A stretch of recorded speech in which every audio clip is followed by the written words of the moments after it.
nothing like an in-person competition. We have learned a lot this past year. How we can harness technology and bring our community together in ways that wouldn't be quite possible in person. And this conference is a perfect example of this. We have people from all over the state joining us today, and I'm not sure if we'd have such a strong and diverse turnout if this was in person. I want to thank all of you for helping us turn out. I hope you find the information useful as we usher in the next era of unified leadership in Special Olympics Wisconsin. Now, I'd like to introduce someone very important to you. Since 2015, Mark Cadieux has served as the Chief Financial Officer of Children's Wisconsin in Milwaukee. He has nearly 25 years of experience as a thought leader in the finance and nonprofit industry fields. He has served on our board of directors since 2015, and since late April of this year, he's the new chairman of the board. Please help me introduce and welcome Mark Cadieux.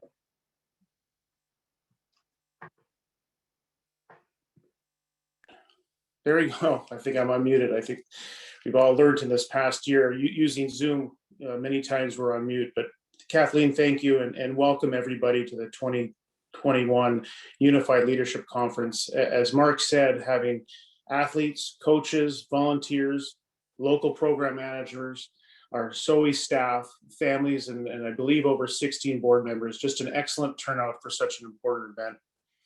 As Kathleen mentioned, I work at Children's Wisconsin as their Chief Financial Officer. And working at Children's, I've realized the importance of working towards a vision. Children's vision is the kids of Wisconsin will be the healthiest in the nation. Thus, the Special Olympics vision is one of the many reasons why I wanted to get involved in this great organization. Our vision at Special Olympics, as you all know, is sport will open hearts and minds. Today is just another example of us opening our hearts and minds towards unified leadership. I want to take my hat off to Kathleen, her leadership team, the staff, the planning committee, for gathering us today to focus on leadership. At Children's, we focus a lot on leadership, so much so my boss, Peggy Troy, often says the currency of leadership is attention. And spending a Saturday morning focused on leadership, I sure say that's paying attention. This is a really exciting time to take on the role as chairman of the boards in many ways. Special Olympics is at a dawn of a new era, and this conference is a perfect example of that. This conference is all about unified leadership. What do we mean by unified leadership? Unified leadership is about creating an environment both within Special Olympics and in our larger communities where athletes and people without ID stand side by side as leaders who promote Special Olympics and the powerful message of inclusion. Unified leadership teaches leaders of all abilities to value and learn from one another and create environments where people with ID succeed in meaningful roles. We can all learn from each other. I reflected on this when I thought about my late grandfather, who taught me a lot and was definitely a mentor of mine. And he instilled in me at a very young age, if you don't learn from everyone, you have missed an important learning opportunity. And it's this next stage in our evolution of this great organization. The future of Special Olympics, Wisconsin across the world is unified, where self-advocates and unified supporters can work together to make a more inclusive world. Because that's our ultimate goal, a more inclusive and accepting world. We are an organization that is built on the foundation of inclusion. I reflect on my time at Children's, and inclusion is a core value and guiding principle of ours. You have to be able to bring your inclusive self, your authentic self to work, and that allows us to do the great work we do there. And just an important, when we look at Special Olympics, as I said before, is a foundation of who we are. Up next, we're going to have our unified leadership team, who's going to talk about just that, diversity, equity, and inclusion, and how these factors into every day at Special Olympics. Most of you know Cindy Bentley of the North Suburban Agency, who has been an athlete leader for decades. She has spoken powerfully about the impact of Special Olympics that has made on her even taken her story to the White House to meet presidents as an international global messenger. She's a published author. She lives and breathes self-advocacy as an executive director of People First Wisconsin. Marquise Garner of Team Milwaukee is another incredible advocate for Special Olympics and a fellow board member. He is also a college graduate, an actor, accomplished public speaker, and like Cindy, he's also a published author. Alongside them, Tommy Jamie, who is the Director of Communication of Special Olympics, will do the presentation. Before I turn it over to them, I wanted to leave everyone with a quote for the day. I noticed in Mark's letter, welcome letter that everyone should have received, one of the raffle prizes is a book titled Attitude is Everything. Made me reflect on a quote that I keep with me every day and I instill in my team members. Attitude is everything. Life is 10% what happens to me and 90% how I react to it. Thank you everyone for attending this important conference. Thank you everything that you do for Special Olympics and our athletes across the state. I will now turn it over to Cindy, Marquise, and Tommy.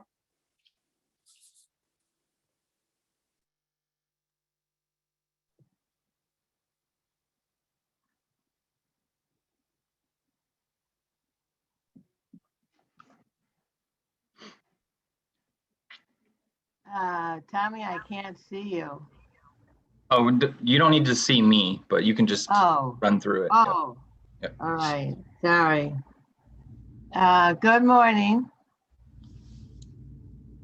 And do you want to show me the rest of the stuff, Tommy? Thank you. Good morning. My name is good morning.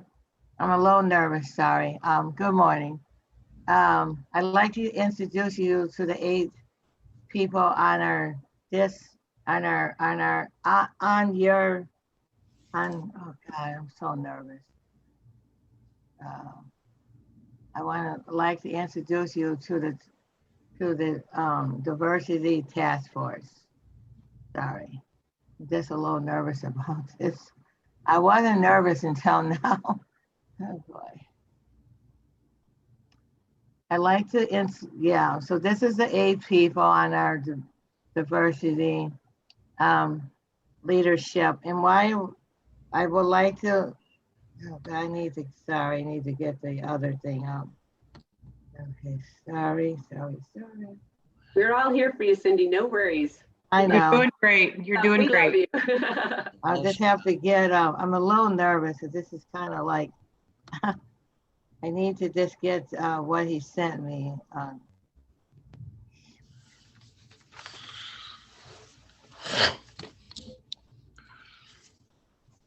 Okay, just hold on 1 second. I'm sorry. Okay, here we go. Should have had this up.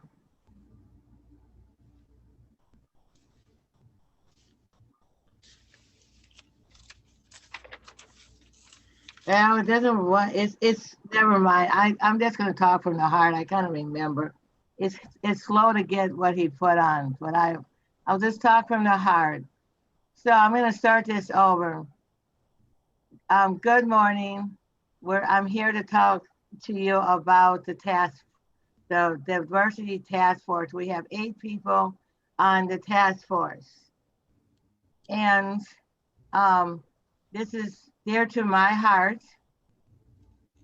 We want to talk to you about, this is our task force, the people on it. So what I want to, the guiding questions of the funds, what is diversity? What is equity? And what is inclusion? And what I want as an athlete is I want more inclusion, and we need diversity. We need diversity all around, from coaches to athletes to volunteers. And this is a hard subject, but I think we're moving in the right direction for Special Olympics. And I've heard a lot about the number 2 word, because it is just so important. I'm very respected, I think, as a person of color. And it's not just about people of color, it's about all people. Spanish, oh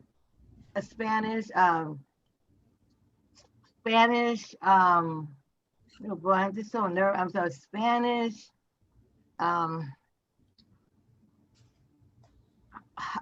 Chinese, people that don't speak our language, the Hmong population.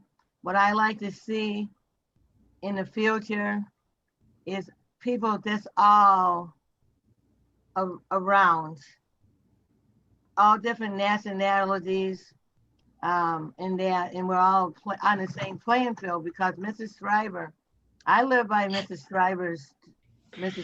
She always, excuse me about the kitty, I knew this was gonna happen.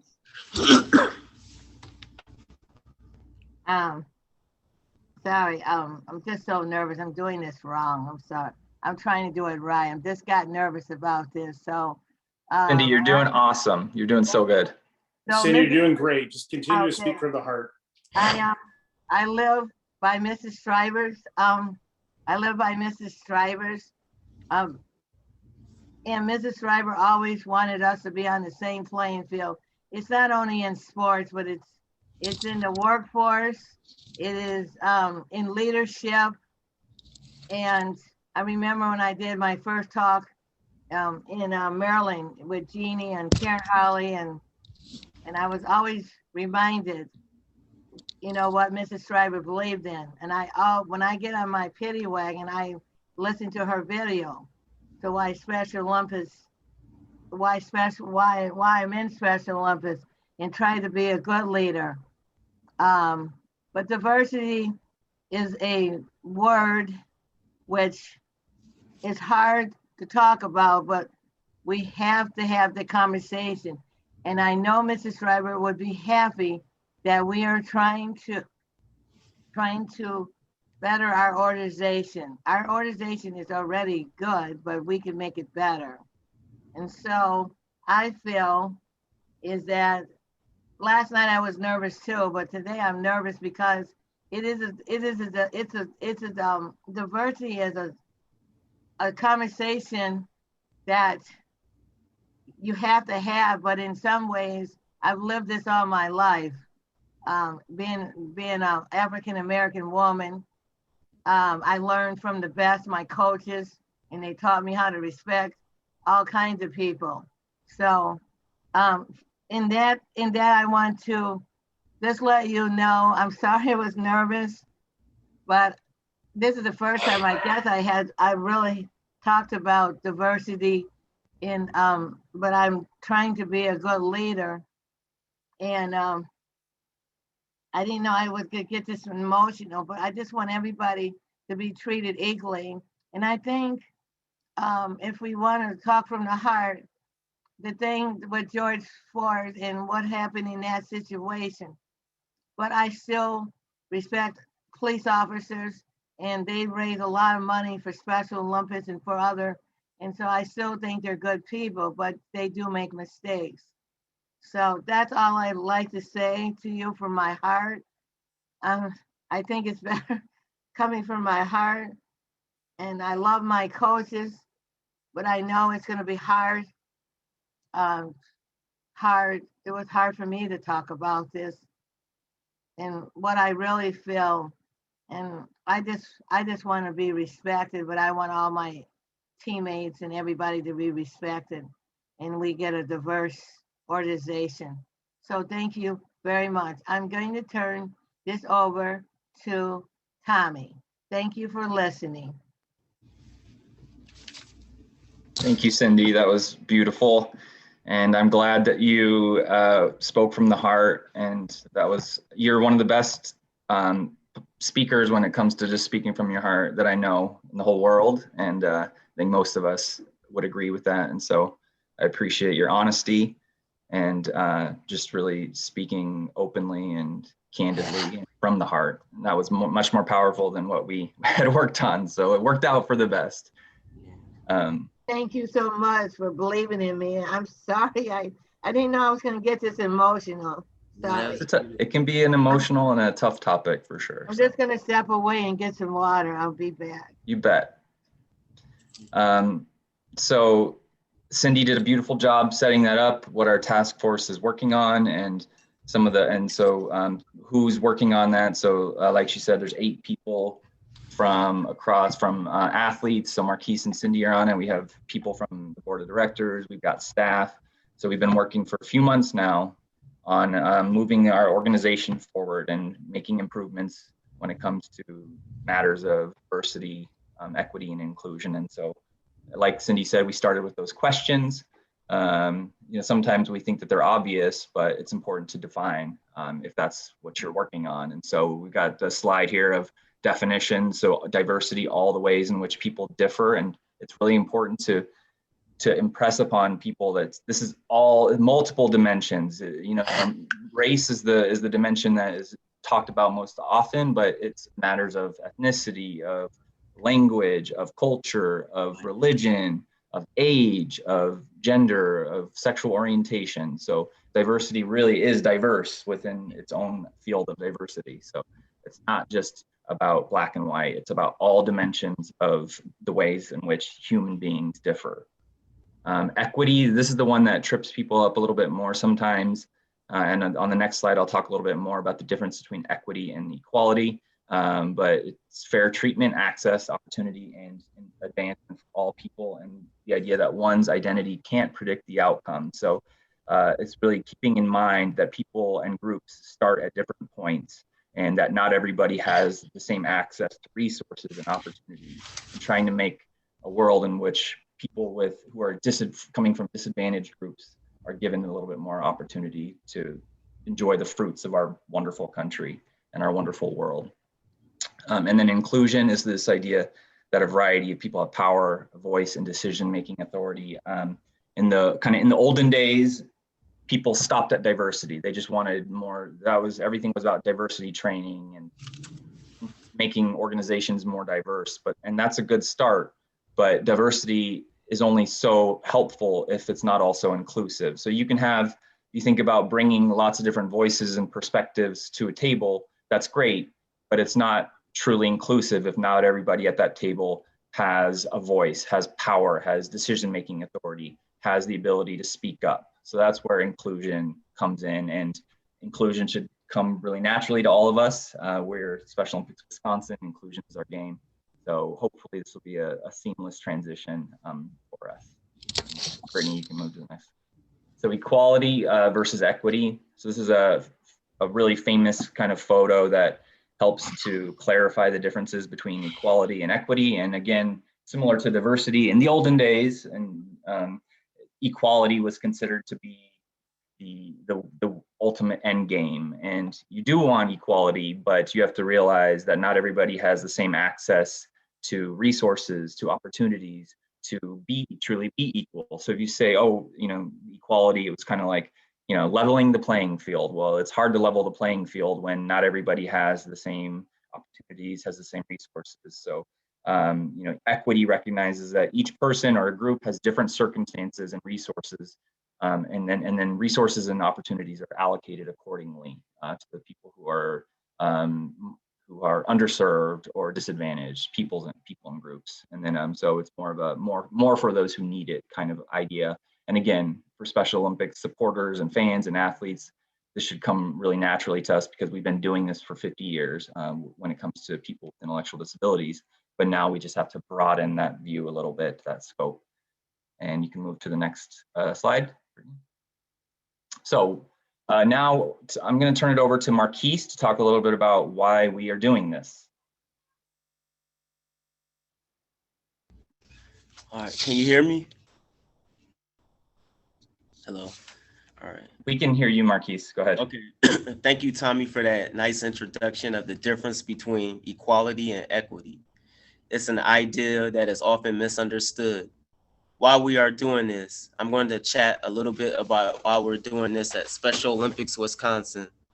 As an athlete leader and board member for Special Olympics Wisconsin, I am partly responsible for making sure we're moving in that right direction. So I'm proud to sit on this task force.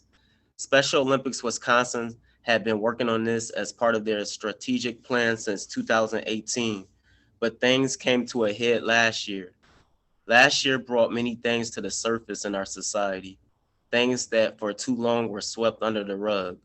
As a Black male who has lived my whole life in Milwaukee, I witnessed and experienced injustices that come from a lack of inclusion or equity, like with the George Floyd situation. And so I protest, I marched as because I believe in liberty, justice, for all. You know, that's what the Pledge of Allegiance says. And the Constitution applies to all human beings, even human beings that look like me and the Black Queen. The Black Queen that just spoke, Cindy Bentley. So last year, many organizations across the country realized they needed to act fast. In October, Special Olympics told programs that they needed to develop a diversity and inclusion policy informed by data and collect data showing success. In that memo, they said the business case for greater diversity and inclusion is a powerful one. It will help us to spread the magic of Special Olympics. We all love Special Olympics, so we should want to spread it to as many people as possible. It's also a way for us to be even more inclusive. We're all about inclusion, but we need to broaden our ideal of inclusion.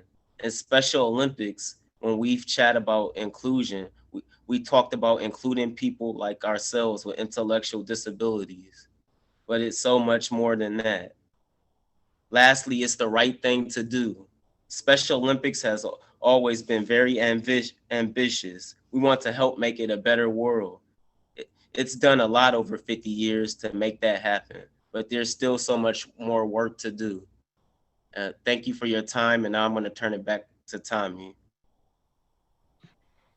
Thank you, Marquise. That was really nicely done. All right, thank you. So now I'm just going to talk briefly about what we're working on. Again, this is just a high level. This is just an introduction to our task force. This is going to be a long-term thing. It's not something that we're going to wrap up in the course of a matter of a few months or something like that. So in the few months that we have been working, we've tried to cover a lot of bases, though. We started kind of with what I've been kind of calling the low-hanging fruit, which is update something as simple as updating forms, right? And so one of the things that SOI has asked us to do or required us to do is to collect data, and which is something that may come as a surprise to lots of people, is we haven't been collecting a lot of data to kind of highlight the diversity within our organization very well. And so we've started doing that already. We've started doing that with things like our Class A volunteer forms, our conference registration. Some of you may have noticed that we had some of these questions on our conference registration form, which for some of you who've been in Special Olympics for a long time, you're probably like, oh, I've never seen that before with Special Olympics Wisconsin, but that's now part of the new norm. So we have to, in order to know how we're doing when it comes to matters of diversity, equity, and inclusion, we have to start by tracking things that will help us to assess how we're doing with those.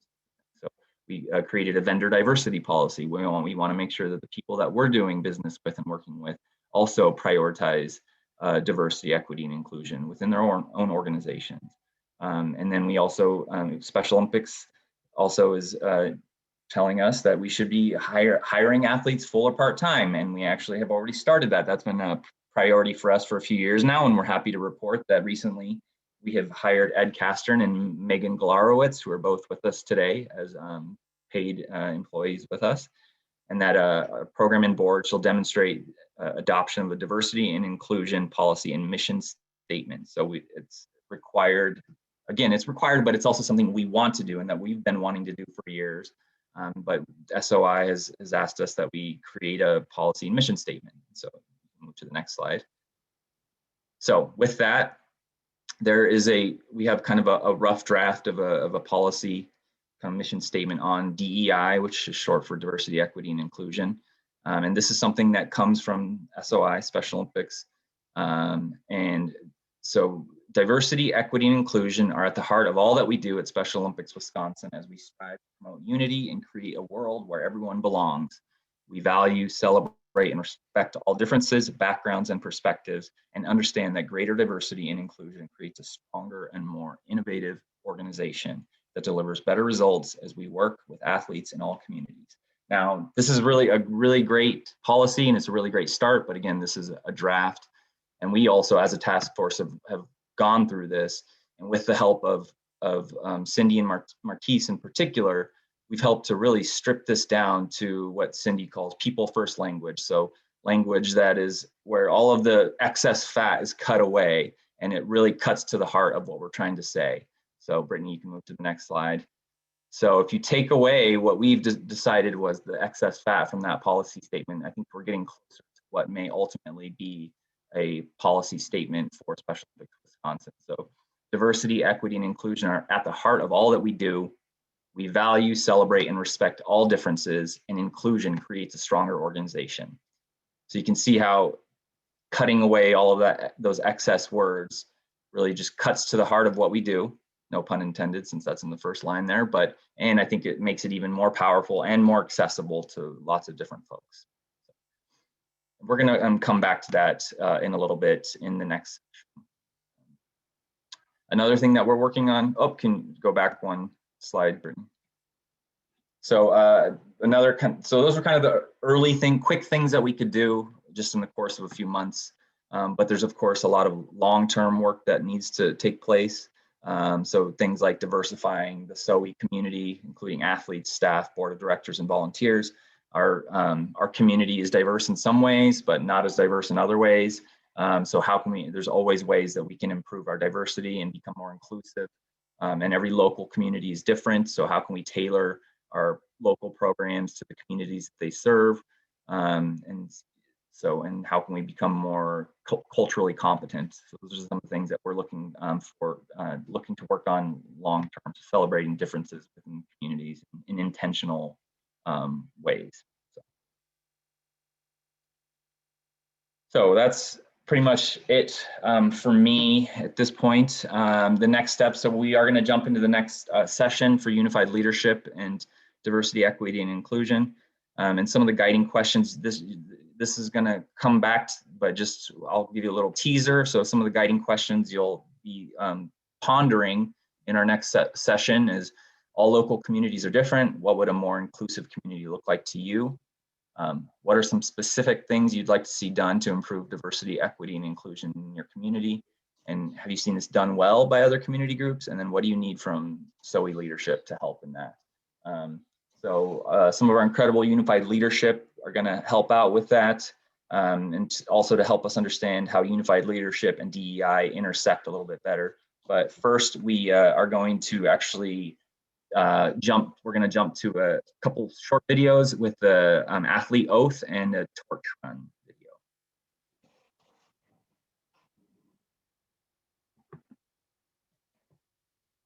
Is lit with the flame of hope. Please join us in the athlete oath. Let me win. Let me win. But if I cannot win, Let me be brave in the attempt. Let me be brave in the attempt. Let me be brave in the attempt. Let me be brave in the attempt. Be brave in the attempt. be brave in the attempt. Recently, members.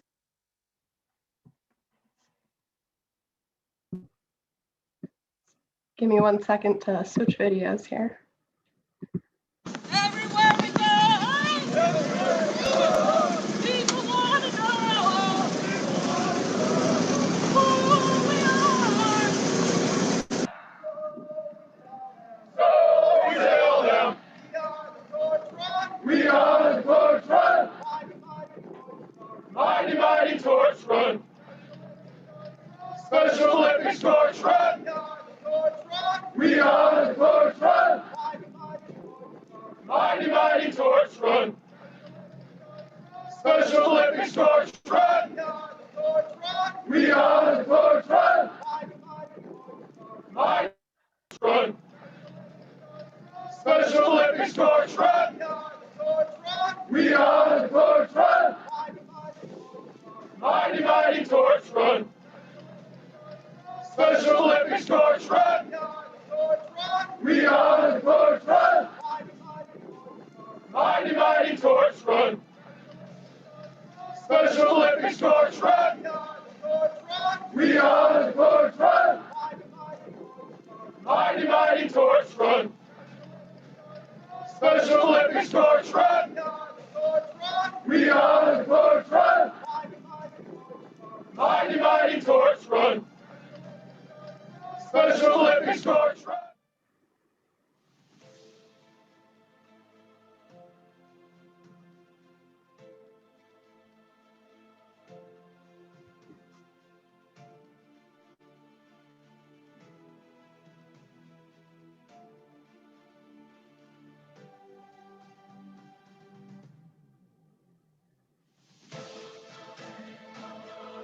That concludes our 2020.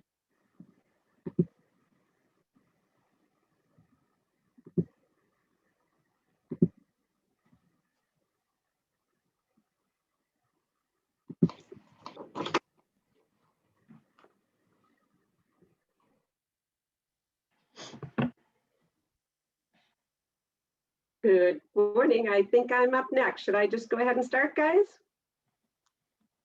Yep. All right. So my name is Jeannie Robot, and as we've been talking in the coffee hour, I've been around for a long time, actually, in a variety of roles since 1987. And Cindy, you're not alone. When you were thinking a little bit about a little nervous today, I am too. And I was kind of afraid that I wouldn't feel the energy through the Zoom. But watching the torch run and seeing all of you, I almost feel I can feel the cadence in my heart, right? It's like, it really is no matter the distance. I feel like I'm with all of you, and I'm so appreciative of your getting up on a Saturday morning and joining us. As I mentioned, I've had a variety of roles, too many to mention actually, but currently I'm the VP of Unified Leadership, and that's what we're going to talk about in this session. And our main reason, or our main message for this session is I really want to speak to the local programs and athletes right now when I just say that you really are leading the way in inclusion, right? You're the experts in including people with disabilities. And what speaks to that is, you know, Mark told us who's on the call today. We have a large percentage of athlete leaders that are here with us, right? That didn't always happen. We were talking about the old conferences. There weren't always athletes present at the conference, if you can imagine that. It was a different time, right? I hear my text ringing. I'm going to turn that off. Nobody can talk to me for 45 minutes. So anyway, I just want to say thank you, first of all. I just don't know if we ever say that enough to our local programs and to our athletes. I just really, really want to say thank you for all that you do to help us with inclusion. Over the last 50 years, right? We're 50 years old. You're the ones who have given of your time and yourselves to showcase not only the athletes' sports abilities, but their leadership abilities. And as a result, people with disabilities are leaders in your schools and your communities. So thank you for that. So what we're going to do is we're going to take this, we're going to update you on what we're doing with Unified Leadership, and then we're going to transfer this to a conversation of including people with ID to a broader message of inclusion for all. And we're going to start by hearing from our newly formed Unified Leadership Task Force. So if you want to, they're going to introduce themselves as they go, but I'm just going to show you who they are. And Brittany, if you'll just advance that. So we have 3 athletes on our task force: Ed Castern from Oshkosh, Megan Galarowitz from Menominee, and David Thompson from Oregon. I'm sure many of you recognize them. They're going to introduce themselves later, so we'll go to the next slide. Deb Moore-Greenlow from Wisconsin Rapids, Tom Pezzi from Lake Mills, formerly from Milwaukee, and Deb Cleworth from Wisconsin Rapids. And we tried to form a task force of a lot of different backgrounds representing all of the state. We wanted to get a lot of regions in there. And so we're happy to present them to you, and they're going to introduce themselves and tell you what we're up to. So go ahead, Deb. And switch it, Brittany. Good morning, I'm Deb Moore-Greenlow, a longtime Special Olympics Wisconsin agency manager, coach, GMT member, and newly as a Unified Leadership Task Force member. As someone who both coaches and works with athlete leadership, we want to make sure that you understand the difference between unified sports and unified leadership. Unified sports is people with and without disabilities on the same sports team. Many times, local programs already have traditional sports and they enlist individuals with disabilities as unified partners. Unified leadership is different. It is off the playing field when those of us already in leadership positions like board members, staff, local program managers, and coaches, we create environments for our athletes to lead. For an example, as of last year, athlete leaders are serving on interview teams, hiring new staff, and as mentors for all new staff and board members. A personal example for me was as a bowling coach for our local team, I enlisted an athlete leader to help with coaching bowling. And it's been a great thing to have him as part of our team. These photos represent the difference at the World Games level, the second set of photos here.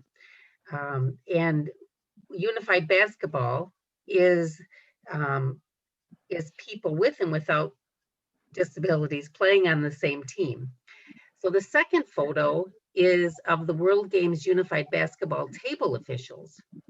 This role would typically have been reserved for volunteers without disabilities, but thanks to our own Mark Wolfgram, who is a technical delegate for basketball at World Games, this came to fruition. And our own PJ Lynch and Linda Dahl represented Wisconsin in Dubai, or in Abu Dhabi, on the basketball table officials.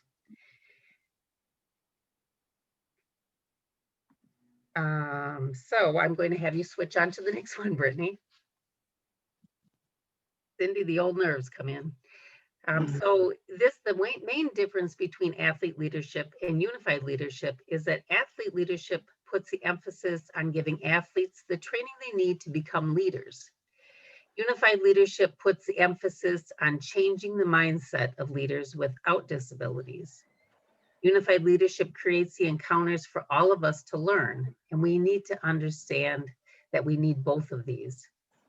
As part of a grant that Zoe received this year, our challenge is not only to offer athlete leadership courses to 50 new Special Olympic Wisconsin athletes, but also to offer unified leadership training to 25 non-athletes who are not currently involved with Special Olympics. Our first unified leadership training was for the Alverno College student athletes in April. We spoke with a classroom also of middle school students in May. We also plan to offer this workshop to employees of our corporate sponsors and any others who are interested. If you have an audience of your local partners who might benefit from learning about the concept of unified leadership, let us know. The workshop is currently virtual, and we're glad to bring our message of inclusion wherever needed. We also have a new athlete leadership training coming up this coming Monday for the next 2 weeks, and I'm real excited to see that work. So now, in the spirit of unified leadership, I'd like to ask David Thompson to introduce himself and take the next slide. Hi, everyone. My name is David Thompson, and I participated in Special Olympics since I was 14 years old, as both a traditional athlete and as part of the Unified Champion Schools program. I participate in 5 sports year-round, but I also participate in our athlete leadership classes. As a result of taking these classes, I lead at the local, regional, and state level. At the local level, I'm a team leader for softball. I'm the guy that gets everyone going at the beginning of practice. At the regional level, I'm on the Polar Plunge committee. And at the state level, I've traveled to Washington, D.C. to share my story with legislators at our Special Olympics Hill Days event. Now I'm serving as a trainer of our newest class, Introduction to Athlete Leadership and Understanding Leadership. This class is recommended for any athlete of any ability who is curious about athlete leadership. We talk about Special Olympics, about the mission, and facts, and each athlete leaves with a plan for how they want to be involved. We are going to offer this class virtually each month this year on Mondays and Wednesdays from 4 to 5:15 p.m. and the third and fourth week of each month. The next class is Global Messenger or Public Speaking.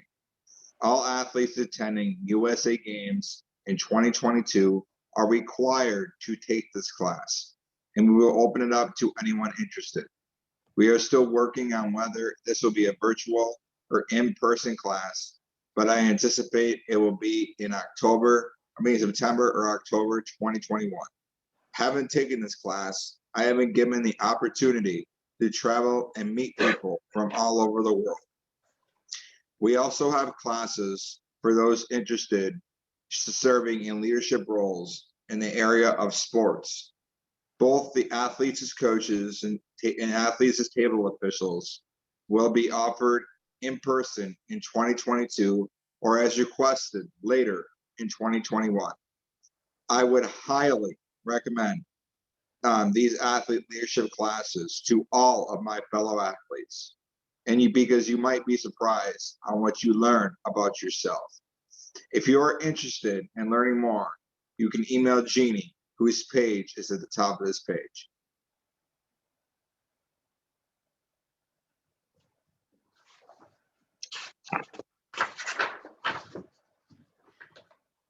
Hello, my name is Edward Castman. I've been participating in Special Olympics for 33 years. I also play sports year-round, and I also depend on our health and fitness programs because of my CP. Without these programs, my body would be tighter and tighter. I need to move every day. Athlete Health Messenger, Fit5, and nutrition. It teaches us about nutrition and hydration. When you attend this workshop, it not only helps you it teaches you how to keep yourself healthy, but your teammates and your family healthy as well. Our newest health class is healthy relationships. Wisconsin is one of 5 states to pilot this program, and it teaches you how to have control over your own body, and we hope to we will offer this class again in the fall. The final photo of our healthy workshop is a collaboration with UW Weizmann Center, where we talk about healthy research. It teaches athletes and families with health research is why it's so important for people with ID. And I'll be attending the virtual health summit June 16th and 17th. I've made it my goal to attend every health class there is possible.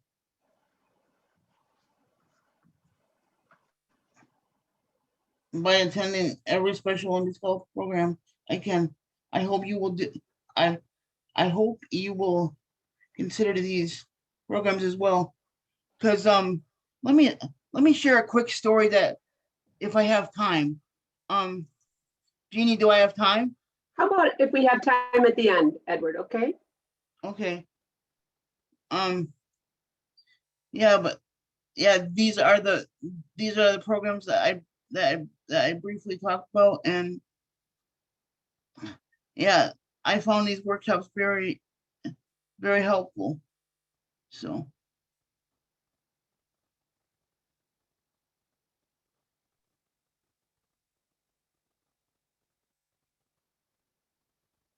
Thank you.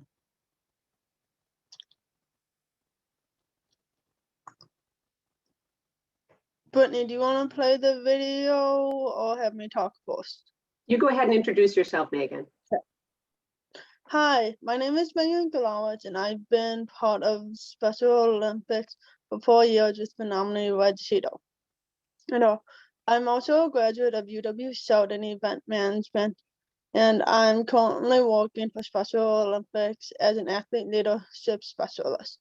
The largest part of my new role is to help everyone understand the unified leadership. Now you can play the video. Oh, and then after the video, we will talk a little more.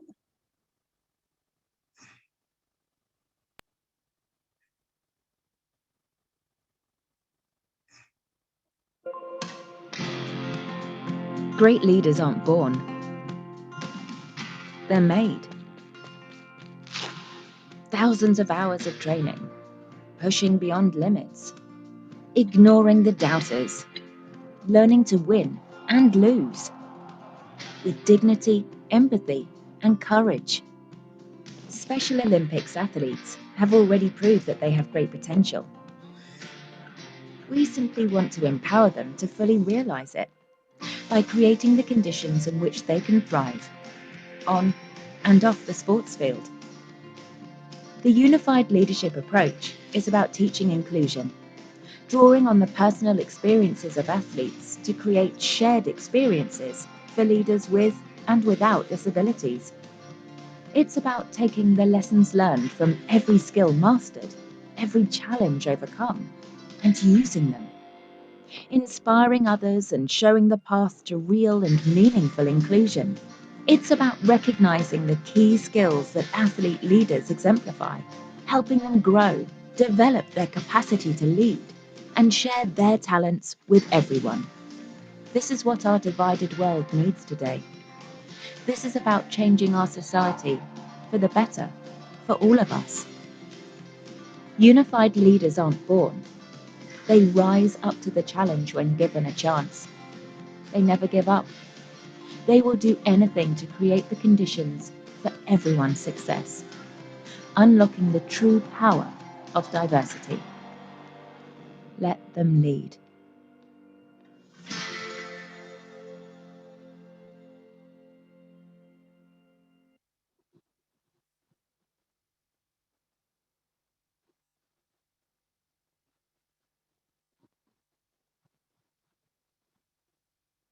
Okay. Hey, so there are different levels of inclusion, and all of them are good. But our goal is to reach Inclusion 3.0. I am going to use our statewide Athlete Leadership Council, or the ALC, as an example of each level. Diversity 101 is what happens in the beginning when people first try to be inclusive and invite people with ID to participate in leadership opportunities. For example, in the statewide ALC, the 2 athletes from each region are being invited to the council. If we only reported to them and not listen to them, this would be Diversity 101. This same thing could be happening at the local level in some cases. Diversity 2.0 is where people with ID are engaged and their input is sought. The ALC is pretty good at this because there is time for athletes to talk about all the items on the agenda. However, the athletes are still not really setting the agenda or choosing what we talk about. At the local level, this may mean athletes attend some leadership classes, but don't really have ways to use the new skills at the local level. It's still extremely important that athletes get to try new classes, and some athletes may not want to be in certain roles, but we are not fully inclusive unless we are giving them the chance to lead if they would like to. Diversity 3.0 is where we all want to be, and in some cases we may be there. We are all ready to make this happen at the state ALC by having 2 athlete staff who now will have to have it as part of their job description to set the agenda and help facilitate the meetings. At the local level, this might be when athletes have attended leadership classes and are now beginning to support the local programs by serving as coaches on committees and helping to make important decisions. It is important to note that we are not saying that every person with ID will be right fit for the roles. People with ID must have the skill set to match the role or the potential to develop the skills over time, just like anyone else. In order to identify a meaningful role for someone, you need to get input from that individual on what is important to them. And just as in sports, also challenge them to push a little further to reach their potential. You can move on to the next slide.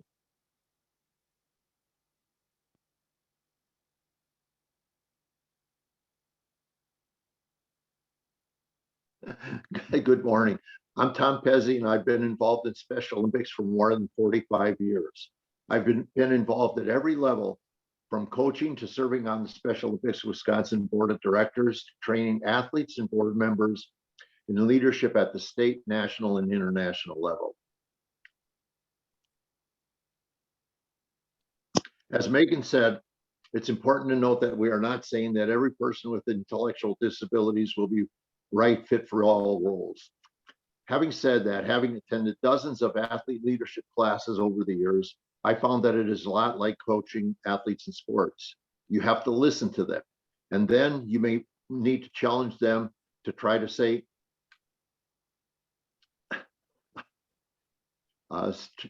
challenge them to try something new, sorry. The introduction to athlete leadership and understanding leadership class that David explained is the perfect place for athletes to try leadership. We want you to know that unified leadership is a priority around the world.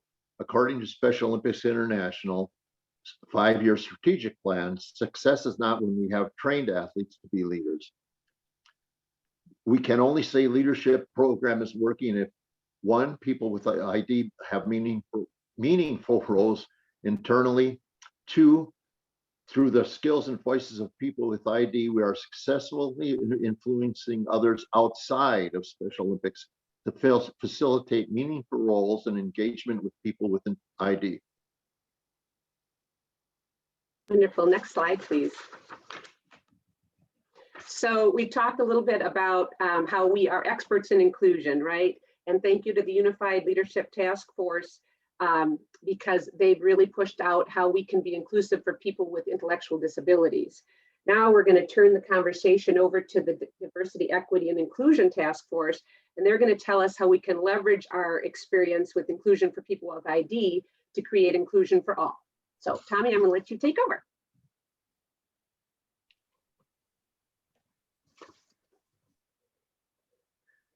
As Marquise and Cindy and I talked about in the early portion of the conference, the heart of our kind of DEI approach is going to be our vision statement or our policy, whatever we want to call it.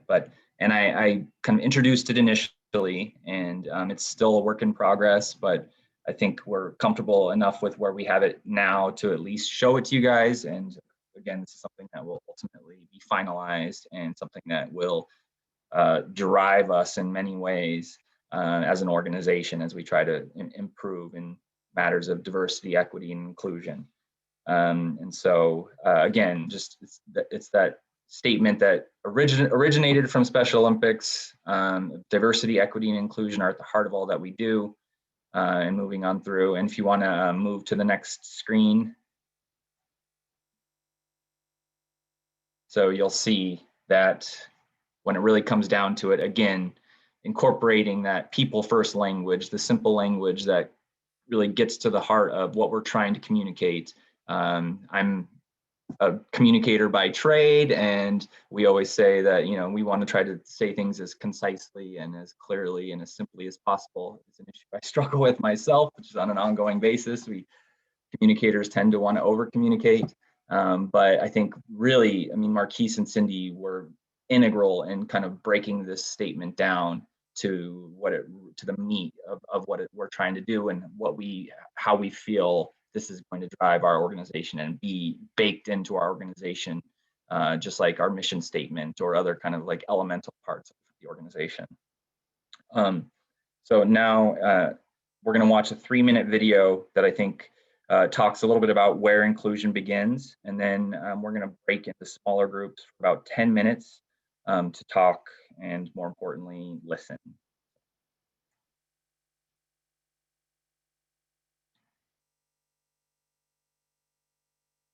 So Brittany, if you want to pull up the Inclusion Starts With I video.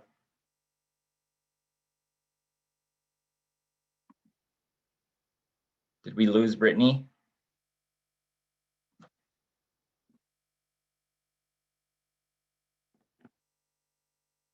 Brittany? I hope she didn't go into labor. I know. No, I didn't. I'm here. I'm so sorry. My After 1 p.m. An anxiety-induced labor. Crazy. I'm so stressed. Okay. I mean, we only have ourselves to blame for asking the 8-month pregnant person. That would have been on the news. That would have been, the lady goes into labor on Zoom. So sorry. Okay. Is this where we're at? I'm so sorry. Yep. So now we're going to show the video. Inclusion Starts With I. Okay, perfect.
So, so that's a nice little video that I think kind of encapsulates a lot about inclusion and a lot about what we're going for with this particular task force, with unified leadership. Again, it's not just about one thing. There's one of the, I think one of the cards that was held up is said inclusion is not about gender, it's not about race, it's not about religion, it's about it all. So a lot of times you might say diversity and people might think that you're automatically talking about race.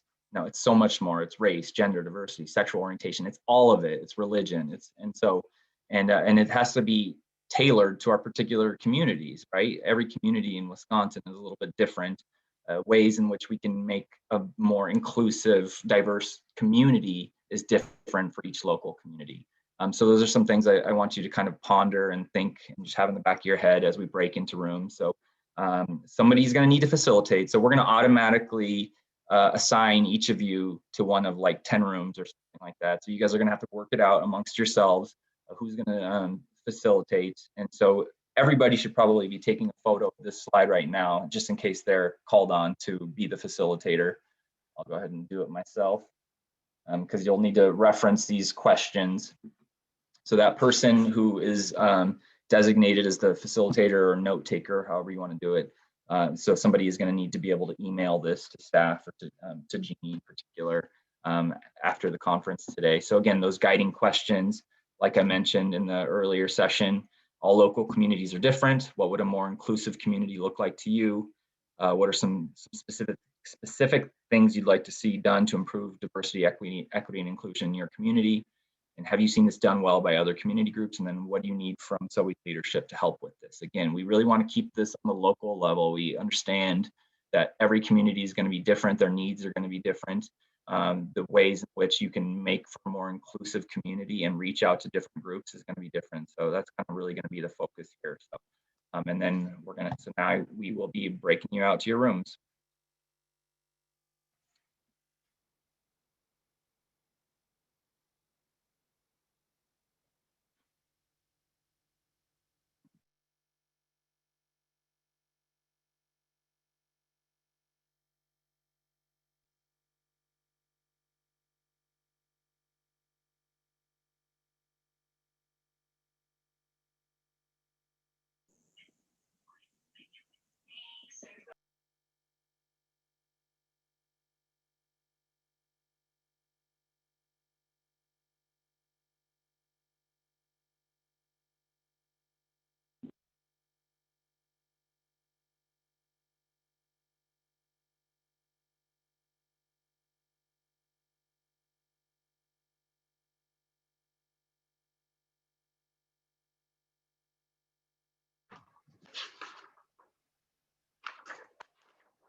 So I'm going to go ahead as we come back together, because Tommy, I think I'm supposed to. We've had so many speakers in this group. So unified leadership is so fantastic. And the logistics aren't the challenge, right? If we just all listen and get it organized. Brittany, you don't even need to pull up the last slide if you don't want to, because it's the same one we saw at the beginning, which said inclusion doesn't just happen. People make it happen. And thank you so much for being the people that are helping to make it happen. And we had a great discussion in our group. I'm going to trust that everybody had a great discussion in their group, and that there was at least maybe one staff in the room that could bring those notes back to us. And the DE&I task force will take a closer look at everything. The Unified Leadership Task Force will take a closer look at everything.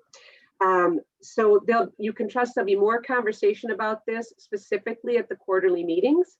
I think some of these topics will show up, if not in June, later on in the year. And now I guess we're going to turn it over to Jenna for the best part, which is the door prizes. That's right. Door prize number 2 coming up, wheel coming up, sharing my screen. Okay. But I can't spin the wheel until I hear the magical phrase. So until I hear that phrase, this wheel won't spin. So someone please start us off. Spin that wheel, Jenna. Spin the wheel. Spin that wheel. Spin that wheel. Spin that wheel. Spin that wheel. Okay, the first prize goes to Diane Mode, and you are getting our book from Mike Rubrich and Shelley Smith, The Leadership on Purpose. So Mark will be sending that out your way this week. And then we do have one more. So one second, let me write this down. Okay, one more time, everyone. Spin the wheel. Spin the wheel. It's like Wheel of Fortune. Spin that wheel. Ooh, PJ. Awesome. Okay, and then PJ just got a medal hanger so he can hang up all his medals. So that will be coming this week again from Mark. Thanks, you guys, and I'll be back in, a couple hours with more Spin the Wheel. Okay. All right, next up we have the breakout sessions. So there are 2 options, the transition program with Jenna and Aaron presenting, and then the senior athletes, sports and fitness with Mark and I. You will be getting an invitation shortly. I know some of you may have signed up for a specific room. Some of you may have not seen that on your registration. Either way, now's the chance to change your mind. If you want to change your mind, you'll get a choice. So something will pop up and you'll get to choose which breakout room you want to go into. And then we'll see you in there. Okay.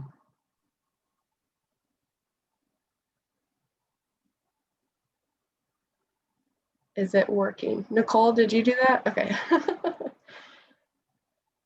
Hey, Brittany, how do I pick which one? Do I go to the breakout room? Okay. So I'm already in the breakout room.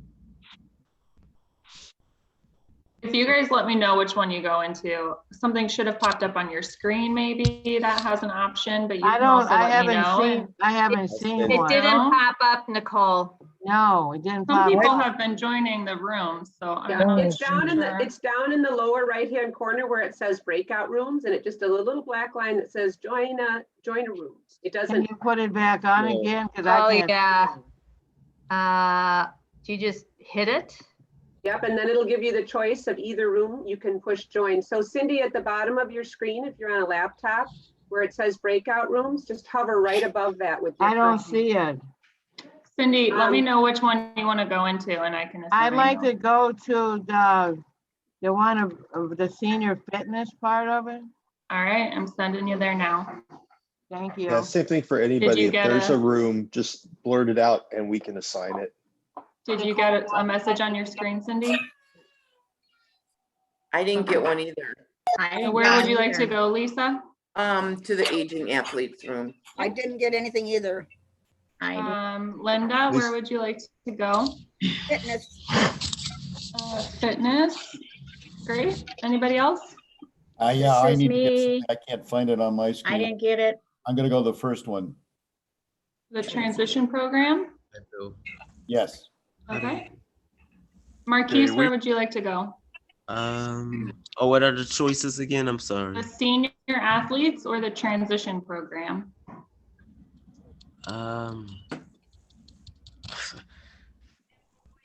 Oh, what is, okay, I'll try the senior athletes. Okay. You're 40 you. now. What were you saying? 40. Are you 44? Anybody else still Who, need me? help? I need Yeah, help getting into the senior athlete room, please. Okay, I'm sending you there now, Aubrey, so a message should have popped up on your screen. Bev, you too? What's the transition one? It's about the life cycle of an athlete with Special Olympics, from young athletes or UCS all the way through a community program. I'll do the aging one. Okay. Could you send me to the I'll go to transition? Yep, Bridget, hold on just a second. The I transition, also need the senior, Michelle. Michelle. Okay, Got it. Could you send me to the aging one, please? yeah. There you go. Nicole, this is, Thank you. oh, sorry. Nicole, this is Lois. I'd like to go to the senior athletes. All right, something should have just popped up for you, Lois. Yeah. This is Nick and Phil on Mary's iPad. We'd like to go to the transition. All right, Thank Hey, you. Nicole, it's Kurt. I'll go to the transition. okay. Hey, Nicole, this is Tyler. Can I go to the transition as well? Yeah, Nicole, this is Edward. Can I go to the aging athletes? yeah, there you go.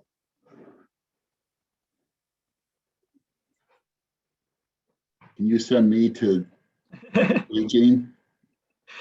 Oh, you're the presenter, aren't you? Shirley and Sorry, Amber, Mark, I shouldn't have done Shirley Amber had put in for senior athletes. If you can send them over there. that. Okay, I don't, did you already do them, Dawn? I did them. Yeah. And I don't know where the other two. They're back up here, like in the cabinet next to the oven. Not gonna be able to run the court. Now I can play volleyball right now, but there is gonna be a time that I have to get mentally thinking in my head. I need to try some new sports, but we didn't have any at that time, but now we do. So I want to thank you guys in Special Olympic International about this because I'm in a little tears because I just didn't want to quit doing my sports, but I know I'm aging and we just athletes don't, for myself having a development disability, I don't think about aging. I just think about keep on going, but thank you for that. I just want to thank you. Oh, you're quite welcome. And, I was selfish too, because as I get older, I have to look at how do you do that? So, we kind of incorporated some of that same things that I go through with and guess what? We may just make you an aging athlete ambassador. So you're just, It is just so good because I kept on saying, and I love our coach, Linda and Kevin. They don't want us to stop. They always want us to keep going.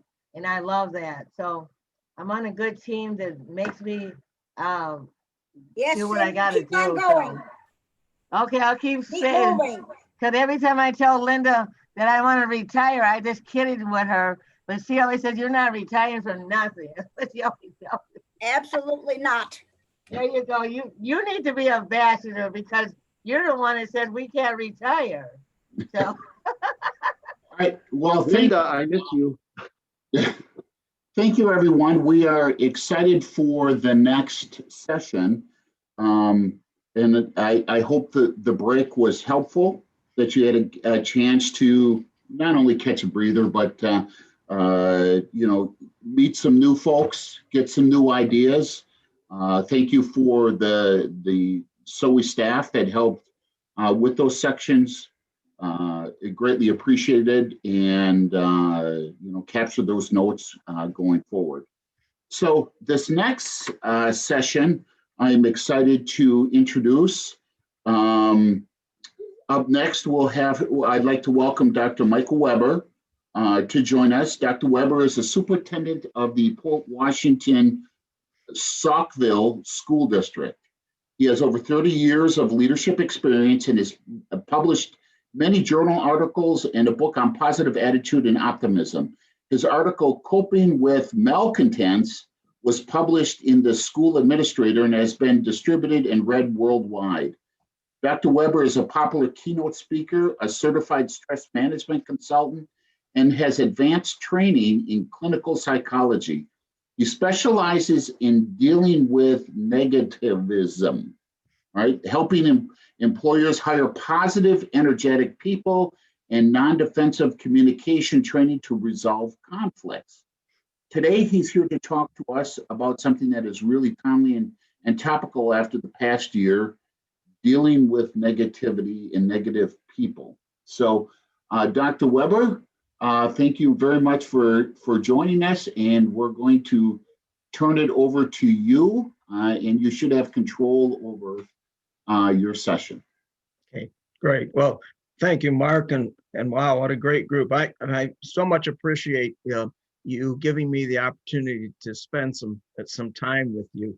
I was listening to Cindy's comments about retirement, and I have to share with you, after 50 years in education, 31 as a superintendent, I'm going to be retiring to something else. See, the key to retirement is not to retire from something, it's to retire to something. So, right, Sandy?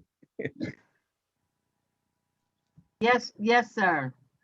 So, well, give me a chance to share my screen with you, and we'll spend a few minutes together here talking about how to deal with negative people and negative situations. And as I share my screen, I want to let you know, and some of you may have seen this in the New York Times yesterday morning, a headline saying that America has forced the virus into retreat. And there's a lot of good data and statistics that shows that because of the vaccines, the mitigation measures, and the commitment to by the American people, things are beginning to open up a little more, which is really good news for you guys and for everyone else. So share, okay, hang on, I'll get this up.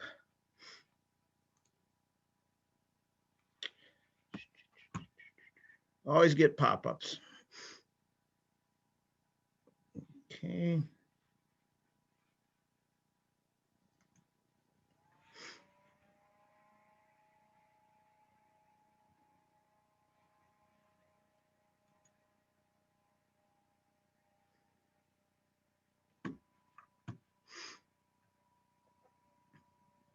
Okay, you should be able to see my screen now. Can you see that okay? Yep, looks great. Okay, good. Let's get back to the beginning. So this program that I enjoy sharing with people is how to deal with negative people and keep from becoming your negative yourself. This is kind of a passion of mine.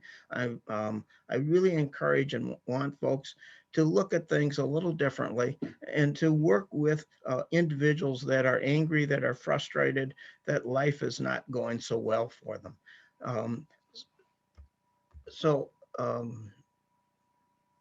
Get my there.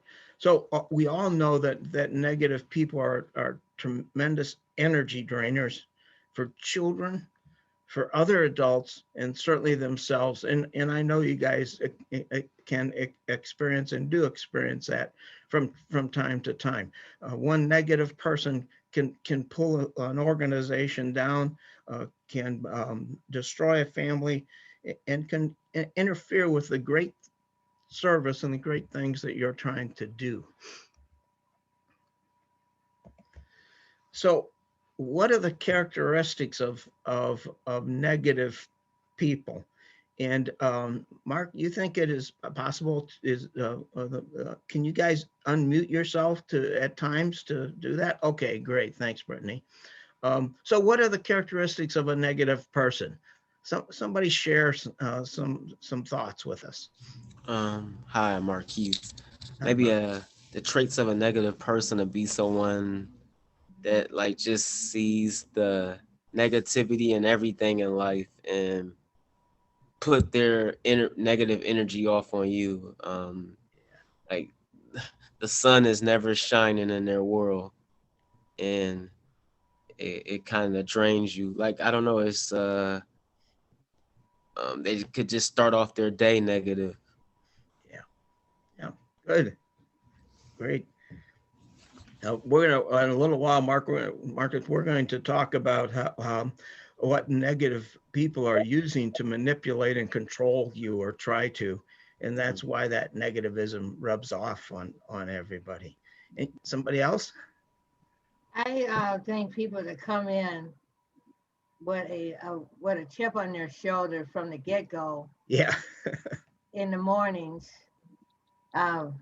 you know, and it just rubs off on everybody. I try to leave what I've learned. I leave whatever crabbiness or what at the door at my house.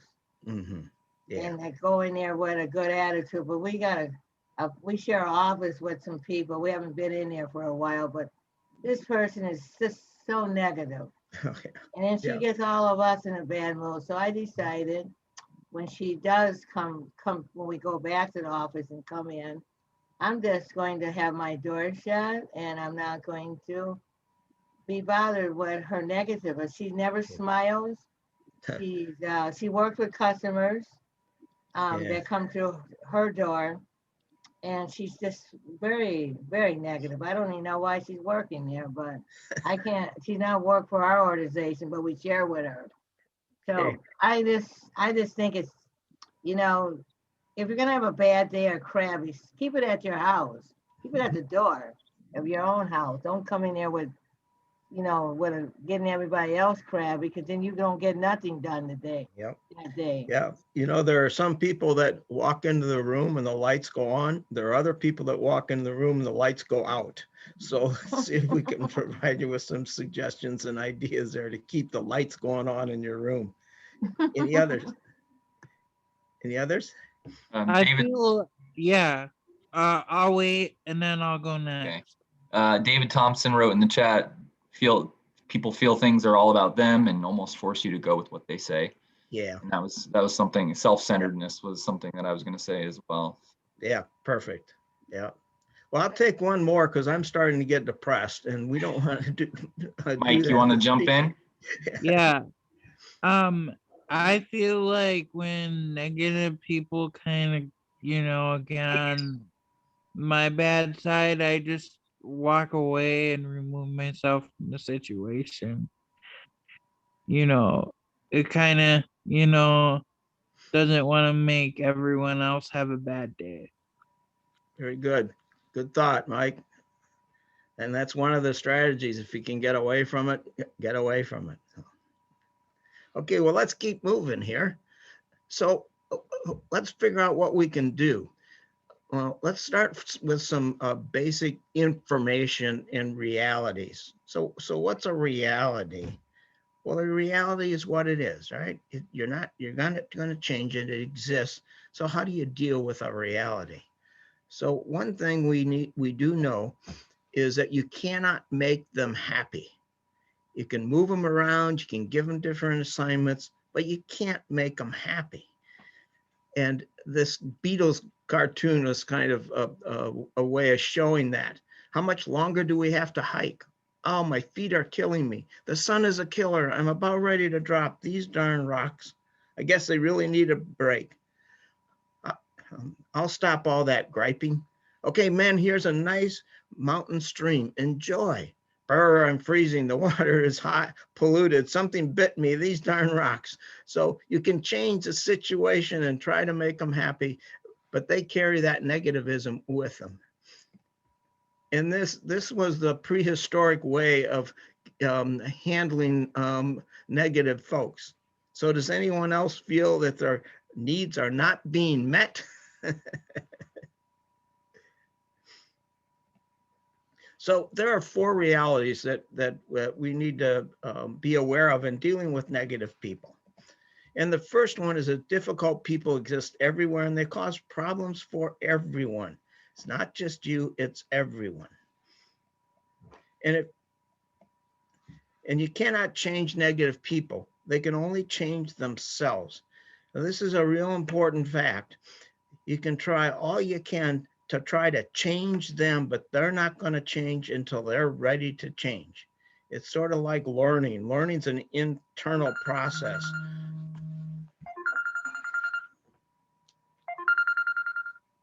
Sorry about that. Even on Saturdays. Becoming positive or getting rid of negativity is an internal process. What we can do is set the stage to help negative people want to change.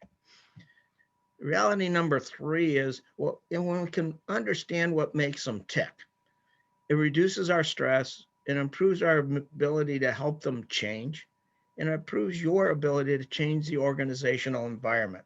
and it makes life a lot easier. You think about a time when you didn't quite understand something and you may have been a little frustrated. Once you understood it, you felt better. Didn't change it, but you felt better. So when you can understand negative people, it will help you feel better, reduce your stress, and also help them change.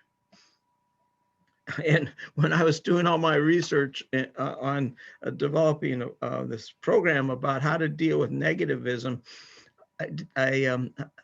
this was kind of a bummer, because I thought I was going to find all this research and I could travel around and say, well, here are the 10 steps to change a negative person into a positive person. And well, it doesn't work that way. There's no single book or recipe on how to deal with negative people. By learning specific skills, you can adapt them to different personalities and different situations. So that's where we're headed, and that's what we're doing. You can't take, it's not like baking a cake where you can mix up all the ingredients, set the oven at 350, put it in, and out pops a cake. There's not gonna, you're not gonna get a negative person popping out by putting all these ingredients together. Figure out how to deal with them. So what do? First, we need to understand the concept of positivity. This is Barbara Fredrickson's work, a renowned neuroscientist. And let's take just a real trip through history. In 1999, a new branch of psychology emerged called positive psychology. From that came the concept of positivity. There have been thousands of research studies in regard to positivity and the impact it has on our brain and our personalities and our health. So what is positivity? Well, it consists of a whole range of positive emotions that are embedded deep inside of us.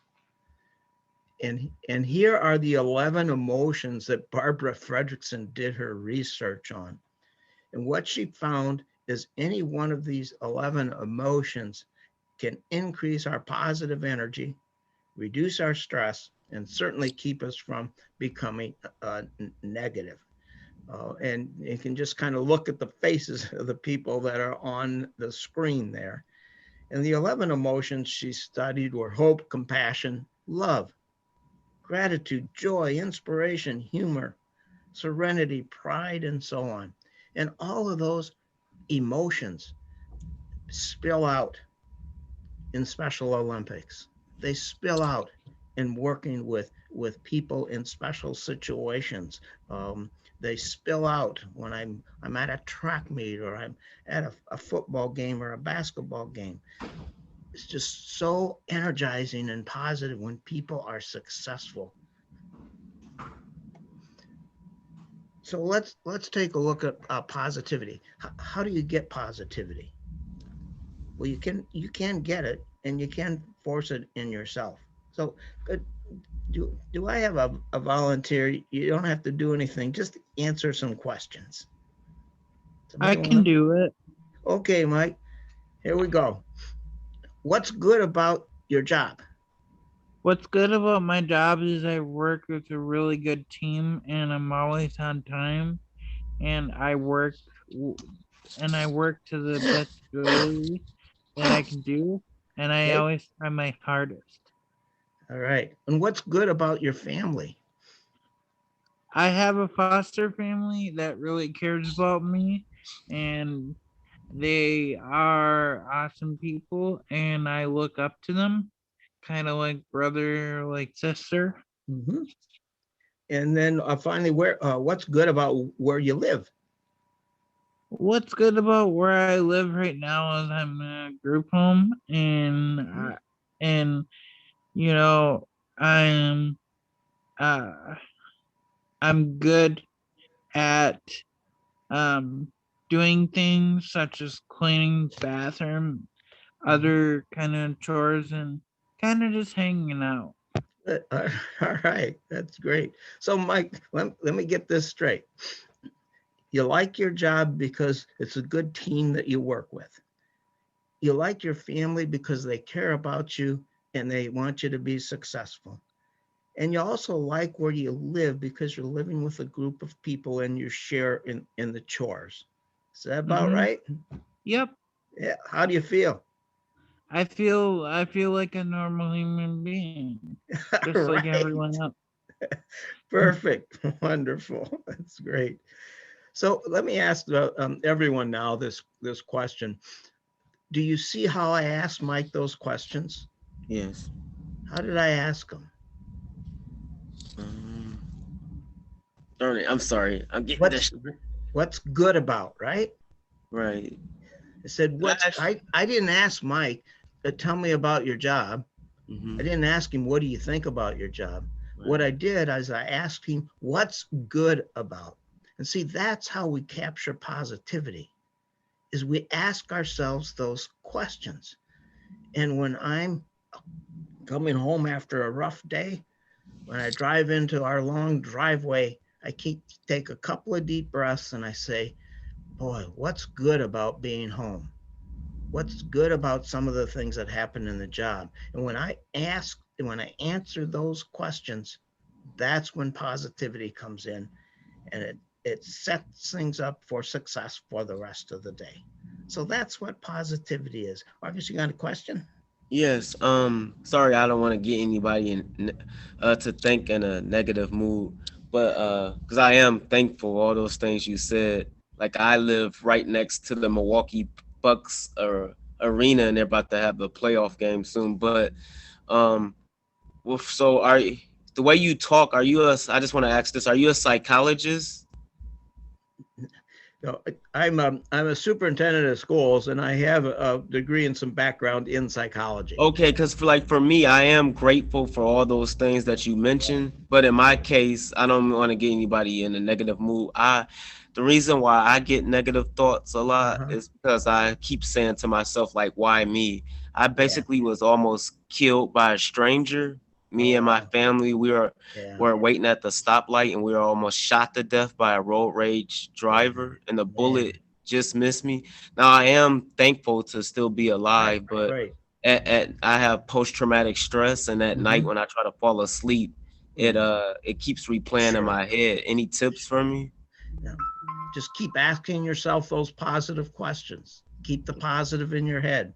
Okay. Keep the thankfulness. Thankfulness is a great thing. If you're a spiritual person, there's a lot of strength in that.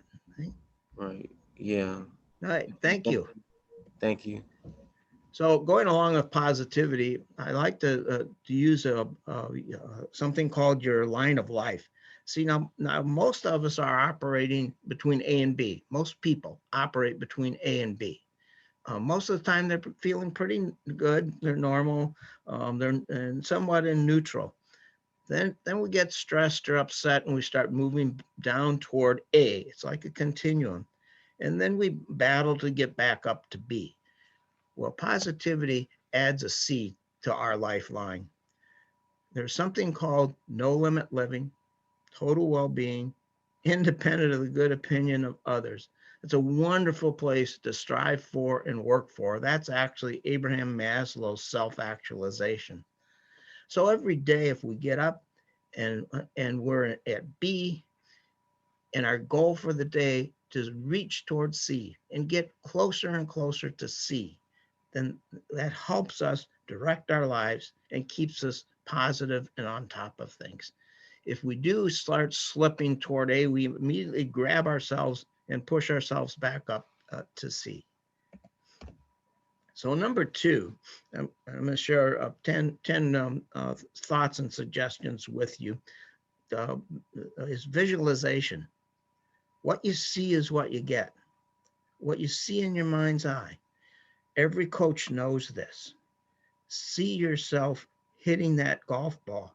Those of you that take golf lessons, see where the ball's going to go. When I was coaching, I had my athletes see themselves crossing the finish line, see themselves moving, see themselves being successful. Visualization is a powerful, powerful skill. If you see things in a negative way, that's what you're going to get. If you see them in a positive, you're going to get that as well. few years ago, I started out as, I transferred from one school district to another as a new superintendent. I got into this school district and I knew ahead of time there was a lot of strife.